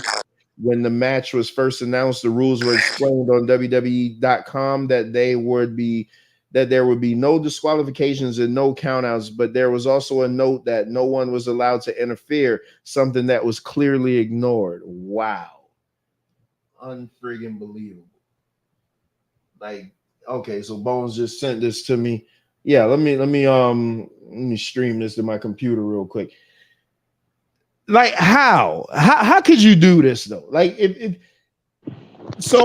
I would have spent money, my money on going to that event, my God, and to have that main event. Is this their out though? Is this their out to say you get the rematch at Payback, which would still be stupid? Hey, for me, no, for Roman Reigns is not wrestling in Payback. They were saying that well, because of the injury and whatnot, but he's not supposed to be wrestling. I think it's going to be Jimmy and Jay. Yeah, it's going to be Jimmy and Jay. Pretty much, we already know that. What? Yeah. But you finna say something? Oh yeah, I was gonna say for me, all right, me and my brother are close and we 7 years apart.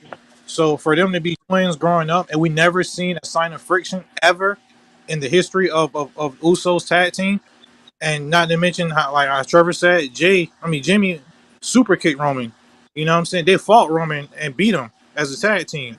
And not to mention on SmackDown, I think at least 2 episodes of SmackDown, they super kicked the hell out of Roman. And now all of a sudden, when Jimmy gets his big chance, when Jay gets his big chance, Jimmy just comes out. Like it's very illogical. It don't make sense. Yeah, none of it makes sense.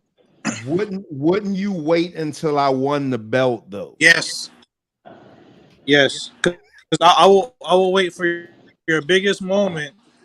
I'll let you get your moment just to tear you right back down. If I really had hatred towards you and you're my brother, you know what I mean. I wouldn't ruin your biggest moment. I'll let you get that and then just tear it from you. Because now, like Trevor said, what? So on July 21st, on the July 21st, 2023 episode of SmackDown, the match was set with Reigns appearing to also put his tribal chiefdom on the line as well. It's tribal combat where anything goes, but no one can interfere until Jay and Roman's match is over. No disqualification, no count out. The only way to win is by pinfall or submission. Signed, WWE.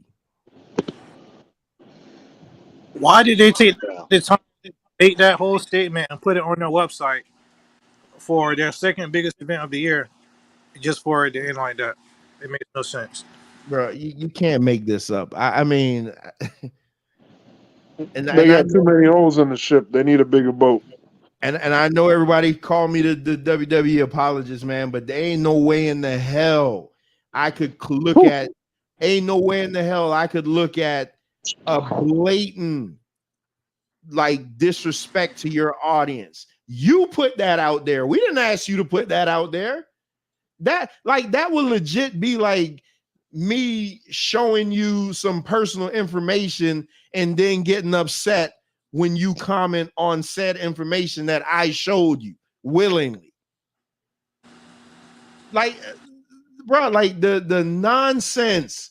And then Vince McMahon, he'll sit there and he'll say something stupid like, "Oh, let's watch where it goes next." No, you killed it dead. It's legit. The episode of Happy Days where Fozzie jumped the shark. Like, that's legit what this is. Y'all took what was so sweet, so good, and the problem is that people still going to watch it. So they're going to make the numbers and they're going to be like, well, see, the merchandise is still selling because Roman Reigns is cool. Women love to look at Roman Reigns. So that's what that is. He's a cool guy. You'd want to hang out. It's not going to last, though. It's not going to last. It's like I told you last month, that this stuff, first of all, the problem was there before. And I stated all this in that show. But I'm just saying, it takes a while for it to catch up in real world dollars. Right now, people are just on the idea that, it's still that cool thing.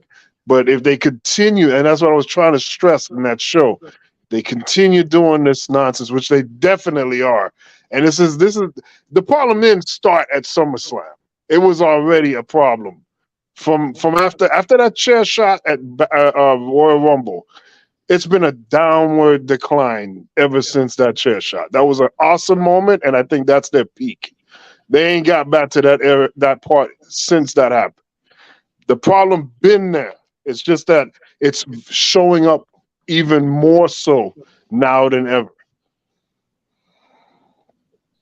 It's WWE copping out, trying to continue the Bloodline storyline without putting emphasis on Roman, because the emphasis on Roman is the title reign. That's it at this point. So how can we continue the story without having Roman in it? Basically, you know what I'm saying? But that's the problem, though. They shouldn't be continuing the story.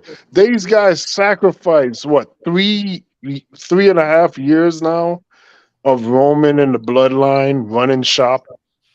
At some point, you got to pay back now. I mean, all these wrestlers have been sacrificing their own stories, their own notoriety. It's time. It's time to call it in. I don't think Roman Reigns needs to lose that belt on the next WrestleMania. First of all, that would be super cliche and just stupid. It needs to happen in a moment from now to before the end of the year. And it needs to be surprising. It needs to be, oh my God, that just happened. We can't have it. If it goes into WrestleMania, it's not going to be as big as it should be. Even though WrestleMania is the biggest event, it needs to be a non-cliche type moment. Like when Goldberg and Hogan wrestled, that was a regular ass Monday Nitro. And it was announced days before it was supposed to happen.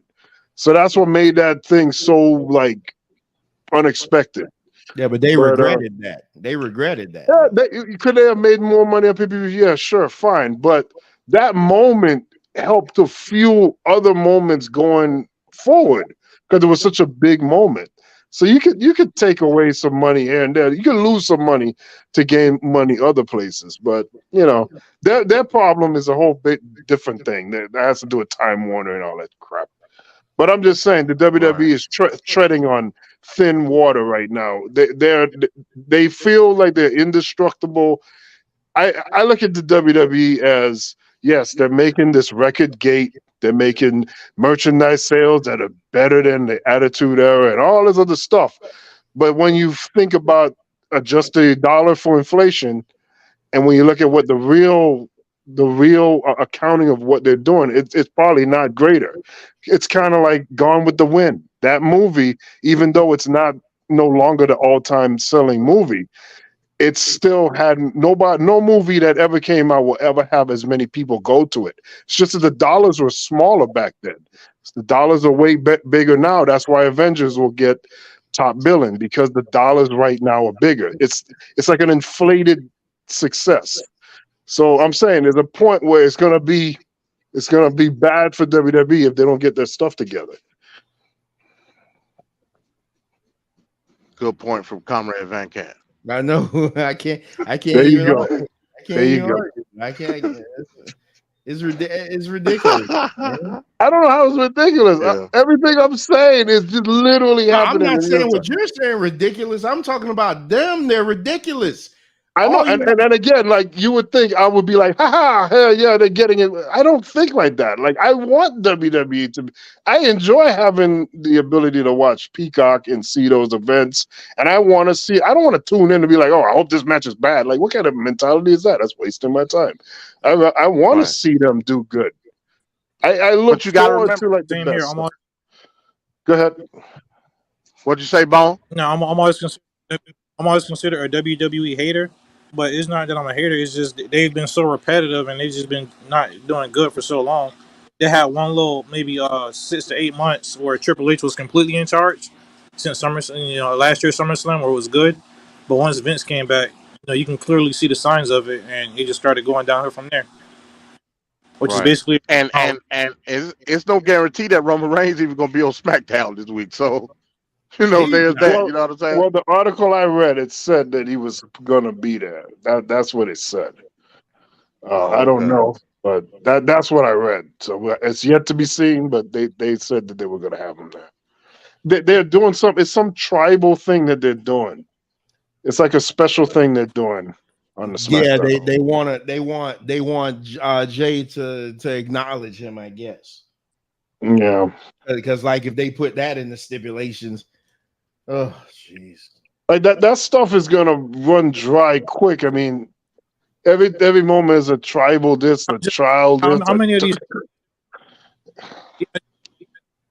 tribal court, tribal ceremony, tribal unveiling, all that kind of too much. It gets retread. And it's gonna be Yeah, it's crazy. and it's gonna take up the last SmackDown basically. Like you're killing like future talent. Like 40 minutes on air. Yeah, friggin' LA Knight can't get on the TV. Your biggest attraction right now can't get on TV. You got to do dark segments because the they talked about WCW not making stars. Meanwhile, I mean, come on, man! Like friggin' Goldberg, DDP, all these guys were coming up. The Guerrero, all the cruiserweights, all those people rose on the WCW, but we weren't. They weren't making stars at the time. And like here, you got the world is your oyster, and you're running this industry. The way WWE go is the way the rest of the industry go. And like here's your moments, and you have this great product, and then Vince McMahon come back, and you just see. If we didn't understand the value of Triple H, I think the last 2 months showed us how valuable Triple H is, even for me, because I don't like Triple H that much, but I got to see the value there, man. And I think that something got to change. Yeah, hey, remember, man, the last big pay-per-view for WWE is Survivor Series for the year. And it's not going to be war games. It's going to be bragging rights. So basically, like every champion. Jeez. And bragging rights, a pay-per-view that's like a Z-list pay-per-view.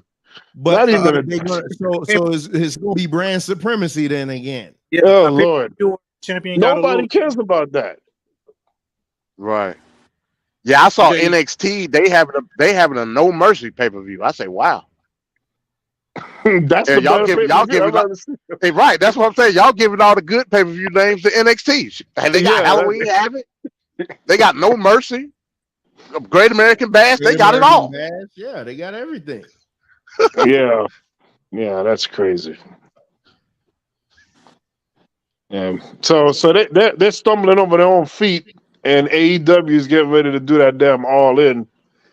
Oh my God, I don't know, man. I don't think the All In going to be. I don't expect it not to be great, but I don't think it's going to affect anything over here though, because they're not doing that on U.S. soil. So it'll be great over there, but I think when they come back to America though, they're still going to be drawing the same crowd. Yeah, it's just going to be a good gate. That's it. Yeah, you're going to have after that. It's going to be back. Yeah, it's going to be back to status quo. You know what I mean? We'll see. Something got to happen with AEW too. They made it official: MJF versus Adam Cole for All In. Yeah. So what they going to do? Like just a friends angle? Because I'm loving this tag team thing they got going on. Yeah, it's gonna come to an end soon. Especially with that, the way, man, Mike sent me this video, man. Y'all got to see that. He sent me like an hour-long video that just shows their whole history leading up to their thing, and the whole point of the video was them working up to that damn double clothesline, which is not even a good move, but the way they worked it so much it just made you look forward to that double clothesline. Like they made it make sense. Yeah. So Bones, you think the turn gonna happen at All In? If not at All In, it's probably gonna be like a week before, like that Wednesday leading up to the weekend or whatever. When is All In? But should be in October. The end of August. Oh, I think it's the end of August. It's the end of August. That's in 2 weeks. They got to do. They got a lot to do then. Yeah, they got so far. It's just two matches announced. Well, 3 matches: Darby Allin versus the TNT champion, which is going to be Christian Cage, right? Christian Cage / Luchasaurus. Yeah, Christian / Luchasaurus, which is like a little weird but good angle. You got the Adam Cole MJF match, and you got the FTR, Trevor, not Revival versus Young Bucks. No, they the Revival, but then you got Samoa Joe and CM Punk. They haven't made it official, but it's gonna be. I think it's gonna be on Collision. No, Samoa Joe was taught when he said it on Collision. He was saying to have that match at He said you can't have a stadium show and not have us on it. So he was specifically talking about doing it there. Yeah, he's waiting for a response within the week. He said if he doesn't get that response, he's gonna make his ass give him a response next week. It should be pretty good.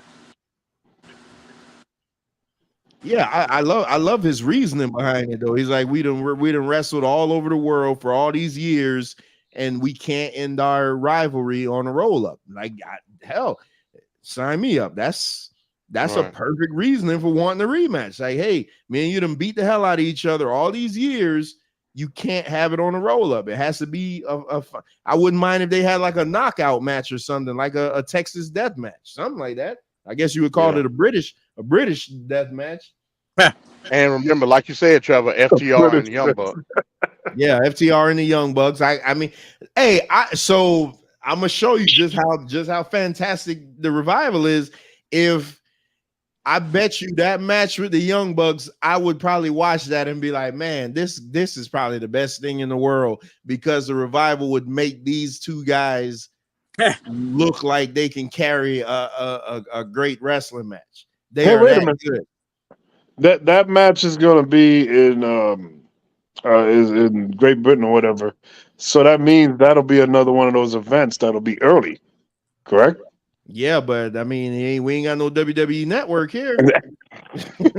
Yeah, you gonna share it with all us back here? Like, what you got going? What we having a watch party? What's happening? And there's this traditional pay-per-view. Have y'all ever heard of this NordVPN thing? I keep hearing a lot of podcasters talk about it, where you can get the pay-per-views for like half price or something like that. Yeah. Is that a subscription? Like, how does that work? Yeah. That's the thing, though. You still got to pay for NordVPN every month. So, you know what I mean? It's just a VPN service. So basically, the way I heard it being explained to me, NordVPN, they just got like promotions with a lot of different streamers here. I think they got one with Fight too. They got one with Fight with NordVPN. It's just a promotion, that's all. If you buy NordVPN, you get a percentage off of the pay-per-view through like Fight and stuff like that. You know what I'm saying? How much is the pay-per-view, Bones? $50. Yeah, I think it's gonna be more because it's all in. It should be more, right? Yeah, it probably will be. Probably close to 80. Nah, yeah, all in is their biggest show. If it's 50, I think I'm gonna order. I think I'm gonna order it.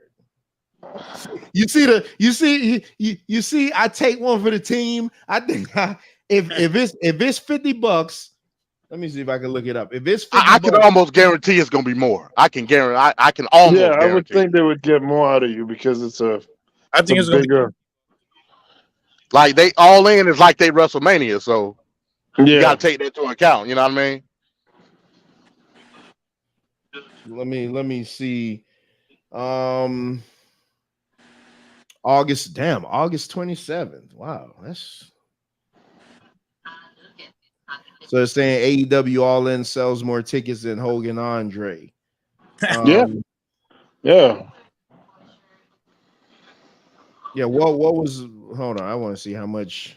The pay-per-view is. Yeah, AEW All In pay-per-view price $49.99. All right. Okay. Yeah, I'm gonna get it. I'm gonna get it. See, look at that. Now, Bones, I don't want to hear your mouth. I don't want to hear Mike's mouth, and I damn sure don't want to hear Venkat mouth. Oh Lord! I'm gonna actually pay for this so I could review it. What do they say the start time is? Oh shit! What time is it?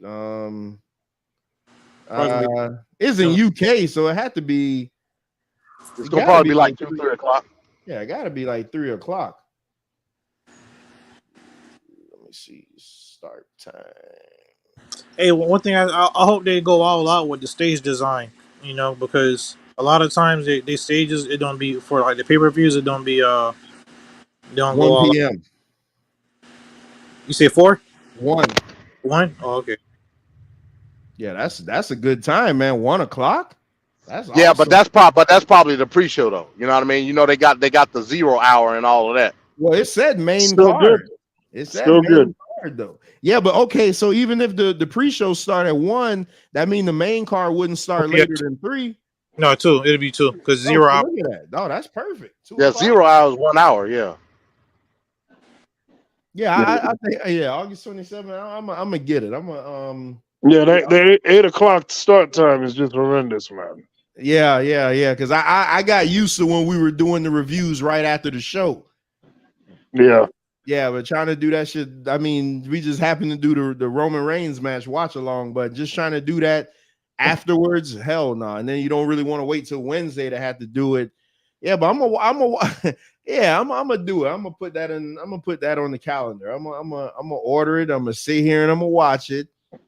And I'll hell, I may You do it. better record that. They pay $50. They should give you a DVD for free. I don't know how the hell would you, I don't know. I don't know how you can record. I don't have VCRs and shit like that. Well, not a VCR. I mean, come on, Trevor, not a VCR. Yeah, and what do you so what is the pay-per-view? Is it going through a streaming service, right? It's going through like Fight or something like that, Fight right? or Bleacher Report. Yeah, either one. I think they have like 3 options. Yeah, or more. I think how they do it, they give you can watch it again. They just give you a certain amount of time. I don't like that. They took my money. I should have all my time. Right. Yeah, but how do you record stuff on TV now? Like, I mean, you know, you got your DVR, but you can't. This isn't something you could record. You can't hit record on your. I mean, I don't have a DVR. My stuff is all internal because we got the Roku TVs, and there's not a record feature on it. Yeah, I wouldn't know how. Yeah, I don't know. Don't get no cease and desist, Trevor. But what's funny during the Logan Paul and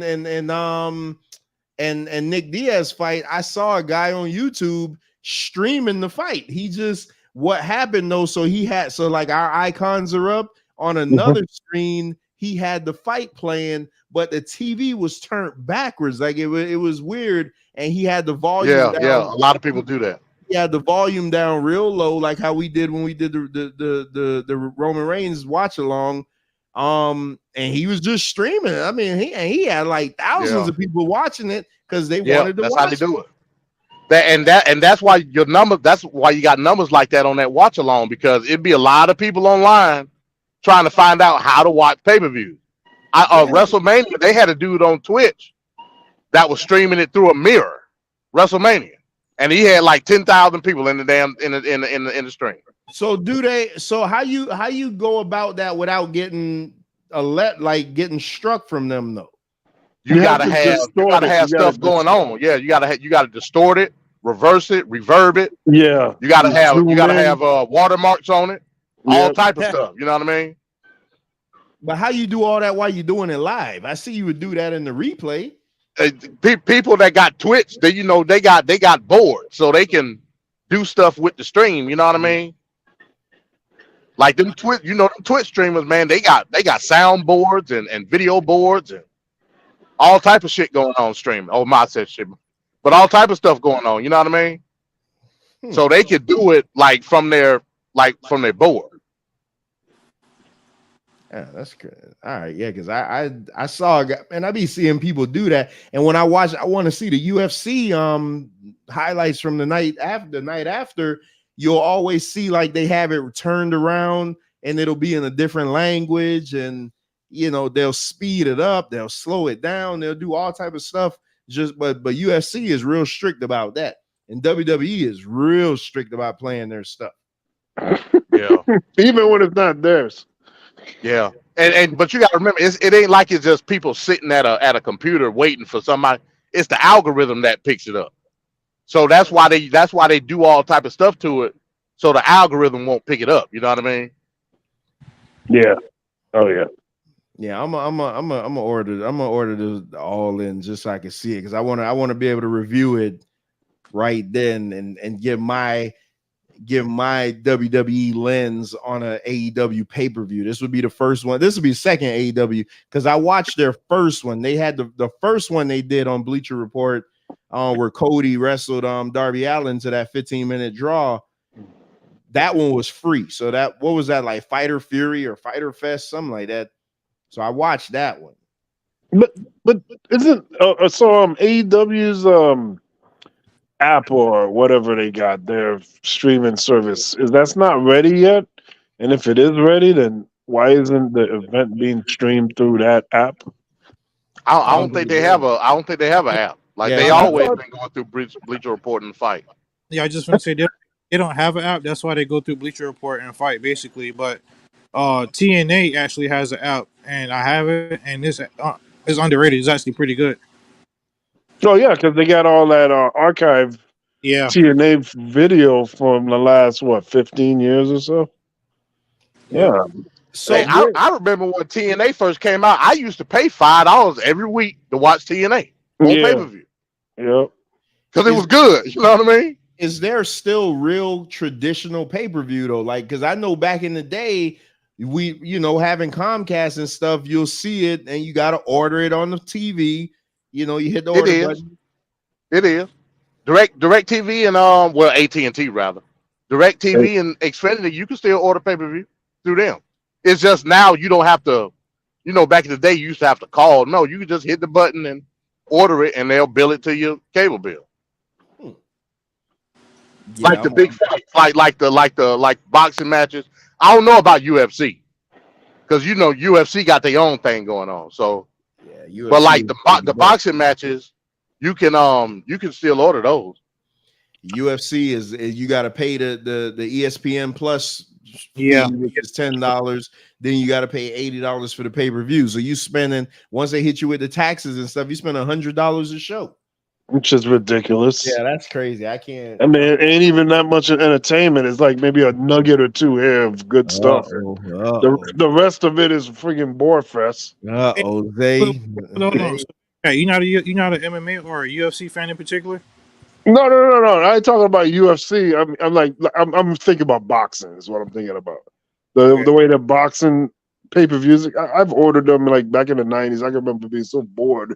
These undercards that are just hard. Undercard matches suck. And then the main event, it might be decent, and then it's over. And then you just like, what did we pay for? And at that time in the '90s, you're paying $50, $60. That's ridiculous, man. You probably adjust that for inflation. It's over $100 something. Yeah, I know. DirecTV, they had a special. They had a special where if you ordered Showtime, you could get the Spence fight for like $50. I'm like, I don't want to pay no money. You know what I mean? That's the discount? Damn. Yeah, that was the fight was $90. Man, get out of here, man.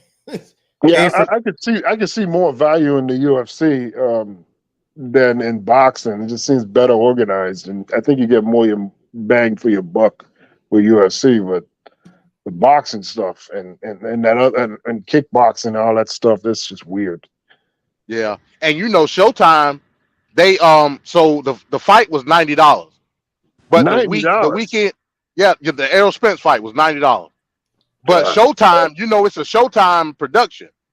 The weekend after the fight, they show it free on Showtime anyway. But you don't get the excitement of a live. Yeah, you don't get the big fight feel. I get that, but I'm not paying $90. So I'll wait. It's a ridiculous thing to be paying $90 for a broadcast. It doesn't make sense. Like we're watching football just on TV, and you're watching basketball on TV. Like, why are we paying this high ass price? Right. And the biggest highlights was on YouTube the next day anyway. So yeah, on Twitter. Yeah. Shit, I just spent thousands of dollars on a new refrigerator. I ain't trying to be I can't be giving these companies this money, man. I just can't do it. What you got from Best Buy? No. I got what? No, I gotta I got a card with somebody else. I just just bought one, and it's not. It's hell. It's not even the one that. It's not even the dream fridge. What do you mean the dream? The Samsung joint, the big Samsung with the French with the door, screen on it. Bullshit. Yeah. Hey, that's overrated, man. That's overrated, bro. It's overrated. Unless you're in the kitchen all day long. But you know, wifey wanted, man. Give her what she want, man. It's boy. That just gets all I need is an ice box. That's it. But the fridge just took a shit on us, man. It's like it like the fridge was, and this is the second time we had to get it repaired. And it's an older fridge, and it got to a point where the freezer stopped making ice. I checked all the lines weren't clogged up or anything. The freezer stopped making ice. Then the fridge side went hot. So in order to keep the stuff cold, we had to put the fridge stuff into the freezer part. Luckily, I got a deep freezer, so I was able to put all my other stuff in the deep freezer. So I was just like, you know what? Let's just go get a new fridge, man. But like that's grown. That's adult fun there. Fridge shopping on a Saturday. MD said, "Keep it, caveman." Keep it, caveman, boy. Hey, man. Hey, I just need something that got ice in it and keep stuff cool. I'm good. All right, so yeah. Where I live, the house I'm renting, it didn't even come with a fridge, so I had to buy one. So it is what it is. Then it's so damn hot, man. Like, man, it's hot as hell. Man, it's been nasty and muggy. It's been feeling like 100 at work, 100 plus. Yeah, it's no Republicans say there ain't no global warming, so it's all in your imagination. You know, he was going to work a plug in there some way. Man, he can't stop, man. He can't stop. Man, I can't wait for Tape Fist politics, man. You'll get a lot of this up out of you, man. You'll get a lot of this out of you. Tape Fist politics, September 22nd at 6 p.m. exclusively on the Straight Talk Society. All right, so before we go, because we went over that 3-hour mark and I was hoping not to, but whatever. What's your ratings for the show? Me first. I would say that. Well, my prediction was a 6.2. I think that the show it's problematic in a lot of places, especially the main event. So that's a big hit. Because if your main event isn't up to par, that's a big hit. The pros are the opening match, Logan. I like halfway the triple threat match with the women. Cody and Brock was really good as far as with the story. I think the other female match, the UFC match, that brings it down a bit. But then Finn and Seth. So it's a little above mid. So I said a 6.2. So I'm gonna say I'll give it like a 7. I'll give it a 7. Man, I'm gonna have to. All right, so the first match was good, Ricochet and Paul. The Seth and Finn match was good. The women's match was terrible, but the cash in was good. And so I'll have to give it a 4.5. Wow. I predicted. No, it was terrible. Now, see, Bones could say that and not get the heat. If I would have said that, it would have been pitchforks and. I'm trying to remember what Bones' prediction number was. I said a 6. I think that's pretty. I think that's pretty low. 4.5. Wow. No, I get exactly what Bones feel that way. I get it. But the main event just took so much out of it, man. Just like I'm gonna retroactively change mine down to a 6.5. Yeah, but not to bring up UFC, but like this past Saturday, it was a good card, but the main event was so bad that it just brought the whole card down. You know what I mean? And you know, it just fans home unhappy. You know. So you can have a good card, which the card really wasn't. It was kind of mid, but the main event just took so much out of it, you know? Yeah, I'm going to have to go down to a 5.5. Yeah, I'm going down to a 5. Yeah, that's my final. 5.5. That's what I'm going with. You just made him convince you. No, because the more I think about it, yeah, it's a 5.5. Damn. Yeah, I originally said a 7. I'm gonna drop mine down to 6 because, like I said, it's the two finishes for me. It's the Seth Finn finish and it's the main event. Like I was not expecting. Like I said, I wasn't expecting much from the main event, but not that bad. You know what I mean? I was at least expecting a continuation when it came to Roman, not Jimmy. You know what I'm saying? Like so yeah, I got to bring it down to a 6. That's me. You know, it's funny because going into the event, that was probably the most lackluster main event going into, where it was just not thrilling in a long time. And then, like, when you watch the match, it's like, oh my God, it's worse than what you thought. It's really bad. Right. It's really bad. It's really bad. All year long, that's the worst main event they've had. And probably the worst main event they've had in a few years. Oh yeah. boy. Time for me to bring. I think Go it's the ahead, worst SummerSlam in a few years. You said what? I think it's the worst SummerSlam in a few years because compared to last year's SummerSlam, remember everybody was talking about Brock and Roman. You know, even though the match was, that was a fantastic main event. You was talking about the match because he brought the truck to the ring and stuff like that. So it left the fans home. Sent the fans home talking about something like I never seen that before. But this past Saturday, it sent everybody home disappointed, unhappy, and just questioning like why. Not why did Jimmy do it, but why would they write this in the story? Right. All right, well, time for me to be the voice of reason as always. All right, so I thought Ricochet and Logan Paul was excellent. I didn't care for the finish, but I could excuse it. Brock and Cody was my favorite match. I just thought that was awesome. The storytelling. Shayna and Ronda was a dud. The Battle Royal was a dud. Strong words, Trevor. Seth and Finn, I loved it. Just didn't care too much for the clunky finish. Gunther and Drew put on a good match. Could have been better, but it was still passable for me. Who do we have? Then we have then the women's match. I thought the women's match was clunky. I loved the last third of it. The last third after the injury angle. I loved that. And obviously I loved the cash in. So that put it over for me. The match of the night was Cody Brock to me by a long shot, followed by Seth and Finn. The main event was an absolute dud. Going into the main event, so my prediction was an 8. Going into the main event, I had it, all things being considered, I had it at a 7. I thought the main event was so bad that I got to give this show a 5. As much as it pains I gave me, the highest rate. Well, MD gave the highest rate. I got to get a show a 5 because the main event was so bad. And the main event took so much. And you know what really did it for me? Because like I say, I go back and I listen to everything. The lack of enthusiasm for that watch along that we were doing. Because nothing good was going on to where we were like, well, damn, we're going to get on here and we're going to talk about the match. We ended up talking about the rest of the card.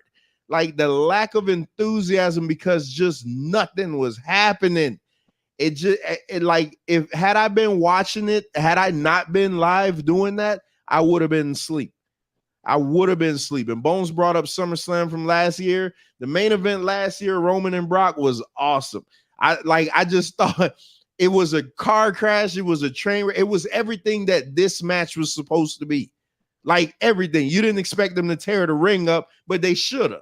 Like you expected them to go all over the arena, go into the crowd, do something, go in the bathroom, do something, go fight in the corridor, do something exciting. What did they do? No, they gave you a match 80% in the ring, a boring, terrible match on top of that, and it ended with a weak spear through the table.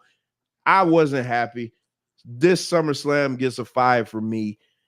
Do better, WWE, because you jumped the damn shark. Hey Trevor, can I add something? Another thing I didn't like about the match is when the match started, they sat there and talked and then did a lockup. And don't I complain about that every week? Yeah. Hey, bro, y'all should have just ran to the center and just started throwing blows like Kevin Owens and Sami Zayn did when they fought at WrestleMania. Like that was a blood feud. I've never wanted to fight somebody and we go in the middle of the you know where we about to fight and we sit there and jaw jack and then we do a collar and elbow tie up. Come on, man. That's not gonna work for me, brother. Like that, bro. I would love to see who was the agent of this match because they need to get demoted and you know get put on somebody else's duty because that was terrible, man. Shame it, man. It was awful. They got to do better, like for real. That was terrible. Who are the agents in WWE right now? You got Shane. You got ain't Hurricane an agent? Hurricane is one. Bobby Roode is one. Wait, what the hell? Abyss is one. What did I say? Can you shout out? Oh yeah, Abyss. Can you shout out my boy? Oh, Abyss still there? Second kid. Yeah. So, shout out to you. Yeah, Abyss is still there. Yeah, but yeah, they got Bobby Roode just officially joined Saturday. They brought Nick Aldis in. Do they still got Jamie? I saw him breaking up a fight. Kenny Dykstra is in. The guy that John Cena ruined his push. But yeah, they got a couple of agents. They got a couple of agents, man. But Abyss seems to be the one that get a lot of high praises though. Like whenever a match goes great, they'll always be like, "Boy, that was an Abyss match." And I think Finley still does the women's matches, right? Yeah, I ain't seen Finley in a while. He used to run out. I guess he don't do it no more. Yeah, he would always run out. But yeah, they I don't know, man. It was, man, I was so hyped for SummerSlam, man, because SummerSlam is one of my favorite shows. Like it's one of the original Big Four, and it just like they just find a way. And I think too, what really killed it for me is the show was like 4.5 hours. If for that, it just should have been a 3-hour show. If it was a 3-hour show, I probably would have gave it an extra point. Right.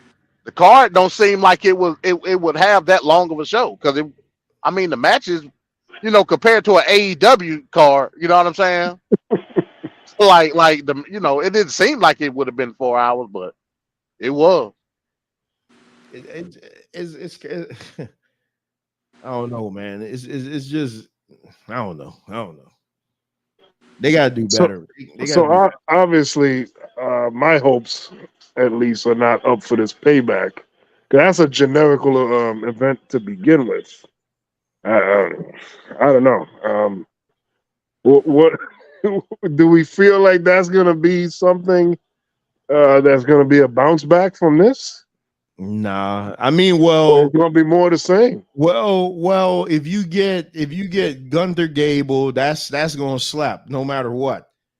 That's gonna slap. You're gonna get Rhea and Raquel. Yeah, Rhea and Raquel. That's gonna be a big beat. That should be good. That'll be her first true challenger. Yeah, that's gonna hump there.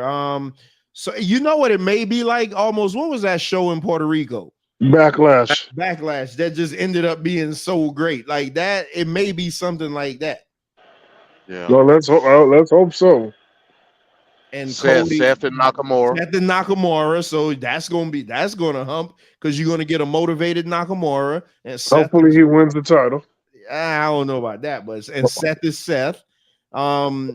Yeah, I mean, if we just go and try to book the card ahead of time, you know what you're not going to get. You ain't getting no tag team championship match. You ain't getting no women's tag team champion match. You're probably going to get Io Shirai versus Asuka. That'll slap. So if you think Sammy can be back in time for like somebody with like JD or Finn or? Nah, I wouldn't even rush. Why? elbow pretty bad. That elbow looked like shit, man. Did you see it? Yeah, I saw it. Yeah, Yeah, that I saw it. yeah, that elbow did not look good. I mean, But he ran out at the end though of the main event. He had it wrapped up so tight he where came back out. Yeah, he ran out. Yeah. He had his elbow wrapped up so tight, like he looked like Popeye, like his arm. You know what I'm saying? His arm was huge because he had his elbow wrapped so tight. You know what I mean? Like it was cutting off circulation. So it must just be something they're going to drain then, because like I couldn't. I'm assuming, but you can still see it protruding out the wrap that he had. You know what I mean? Like it was, you could see the bone. It's like when Stone Cold had the staph infection in '98. Like it's just he had that big ass elbow wrap on. Yeah, why chance it though? Even in the Cody DVD, they were talking about why did he go out there and wrestle that match with the torn pec? So when you hear the reasoning behind it, you're like, boy, it makes sense, but it don't make any sense. Yeah, that DVD, that documentary was good. Yeah, I'm gonna check it out this weekend. It wasn't the best one ever though. Like I can name, hell, I own about 6 of them that was better than that. It was really good. I'd put it like in my top 10, but I got like 6 of them right now in the utility room that was better than that, with the and the Dusty Rhodes one being one of them. So it was good, but for people to say it was the best, I could tell they never watched anything else. Yeah. Right. Yeah, man. It was. Yeah, man. I know y'all was looking for a more enthusiastic SummerSlam review. I mean, hell, you got the good conversation about paying though. You know, we always in these shows, we always have better conversations than the wrestling content. But yeah, WWE just got to do better, man. Hey, and look at it this way: you want some positivity, you can always tune in for my weekly Revival match review. You know that's gonna always hump. So. Yeah. That's good. They so awesome, man. Has the Revival ever been in a bad match? Have you seen a bad match from them? Not that I've seen, because all I can remember, well, yeah, against Zack Ryder and Kurt Hawkins at WrestleMania, but that's because none of them wanted to be there. They had them on the pre-show in the stupid green. Wait a minute, hold on. You're at WrestleMania. No matter what, you're gonna get the biggest payday all year, and you don't want to be there. But they had them on the pre-show. You still get paid. As long as you best tag team in the world losing their belts to a guy whose gimmick was he lost 200 matches in a row. Hey, if somebody's gonna give me, if somebody's gonna give me $30,000 for one night's work, less than 20 minutes, I'm okay with that. What's up, Bones? That match was shit. No, I'm finna slide them out. All right, yeah, peace, Bones. I'm close out anyway. Hey, Trevor. Actually, that AEW Collision show in Atlanta, it's the go home show for All In. Oh, so the Collision is the 27th, and All In is the 28th. Oh no, Collision is the 26th, and All In is the 28th, and the 27th and 28th. One of those. You might want to go to that one. Then that's going. Man, that's going to be a good one. Well, no, because that'll be a pre-tape because they'll already be. I don't know how they're gonna do it. Yeah, how the hell are they gonna do that? All In is the 27th, and AEW Collision Duluth is the 26th. So Collision is the 26th, and All In is the 27th. So that means and it's a live show. That means they're gonna have the job squad on that. So. I hope not. Don't tell me that. Yeah, because look, you ain't getting the Revival because they'll be in they'll be in London. Yeah, CM Punk will be in London. Samoa Joe will be in London. Yeah, you're gonna get the job squad on that show. Yeah, I got to get more information, man. Yeah, where they having it at is literally less than 10 minutes away from my house at Gas South. So. Like, yeah, I'll see. I just, like I said, I've never been to an AEW show. That'll be my opportunity. You know what I mean? You're probably gonna get. See. You're gonna get the AEW Dark roster on that one. They may bring Big Show back. They may bring Big Show out to wrestle on that show. Yeah, QT Marshall and all Yeah, them. yeah. You gonna get them kind of guys. Damn. Wow. Yeah, because they'll be in London. So, and normally I know when WWE does it, they tape the shows before. But if this is gonna be a live show, yeah, you getting the F squad here. You know what you getting? You getting when you go to the strip club in the daytime. You getting that? Yeah, the B team. Yeah, you getting that crew. Oh man! All right, fellas, I'm about to lock it down, man. We had 3.5 hours. All right, peace, y'all. Peace. All right, peace. All right, good night. All right. Oh man. Excuse me. Well, Straight Talk Society, there you have it. Another fantastic episode of Wrestling with Reality. Yeah, man, the good times, man. We always getting them random conversations that have nothing to do with wrestling, but those end up being like the best conversations, man. So peace to everybody that stopped by tonight. Make sure you hit that like, share, and subscribe button. Help us get the word out of the show. Those of you watching over on Facebook, I appreciate it. MD brought it up. August 22nd, Tape Fist Politics, the debut episode entitled Ron Disaster. So y'all be sure to tune into that one. That's gonna be I'm just looking forward to see what Venkat has in store for that one. Tomorrow night, we'll be back again tomorrow night with Straight Talk Sessions, open biblical discussion. Jansen Williams and Duran will be by, and the topic of their conversation is God on earth? Wait, is God coming to earth? Or I forget, but it's something to the effect of is God coming to earth? So be sure to tune in for that tomorrow night at 7 p.m. Eastern Standard Time. So that should be a real good conversation. Then Saturday, we have a joint collaboration with Man Talk Monday and Pour Your Heart Out. We'll be doing a show review. So be sure to tune into that Saturday at 8 p.m. Anything else, I'll bring it up tomorrow because as you guys can hear, my throat is struggling. So with all that being said, I leave you with these words. Always seek out the truth for yourself, because if not, you'll fall victim to other people's interpretations of them. Until tomorrow, peace. Now the whole world can acknowledge me. You'll get the shit. You'll be knee deep in shit. Brother, I'm gonna take you home. What?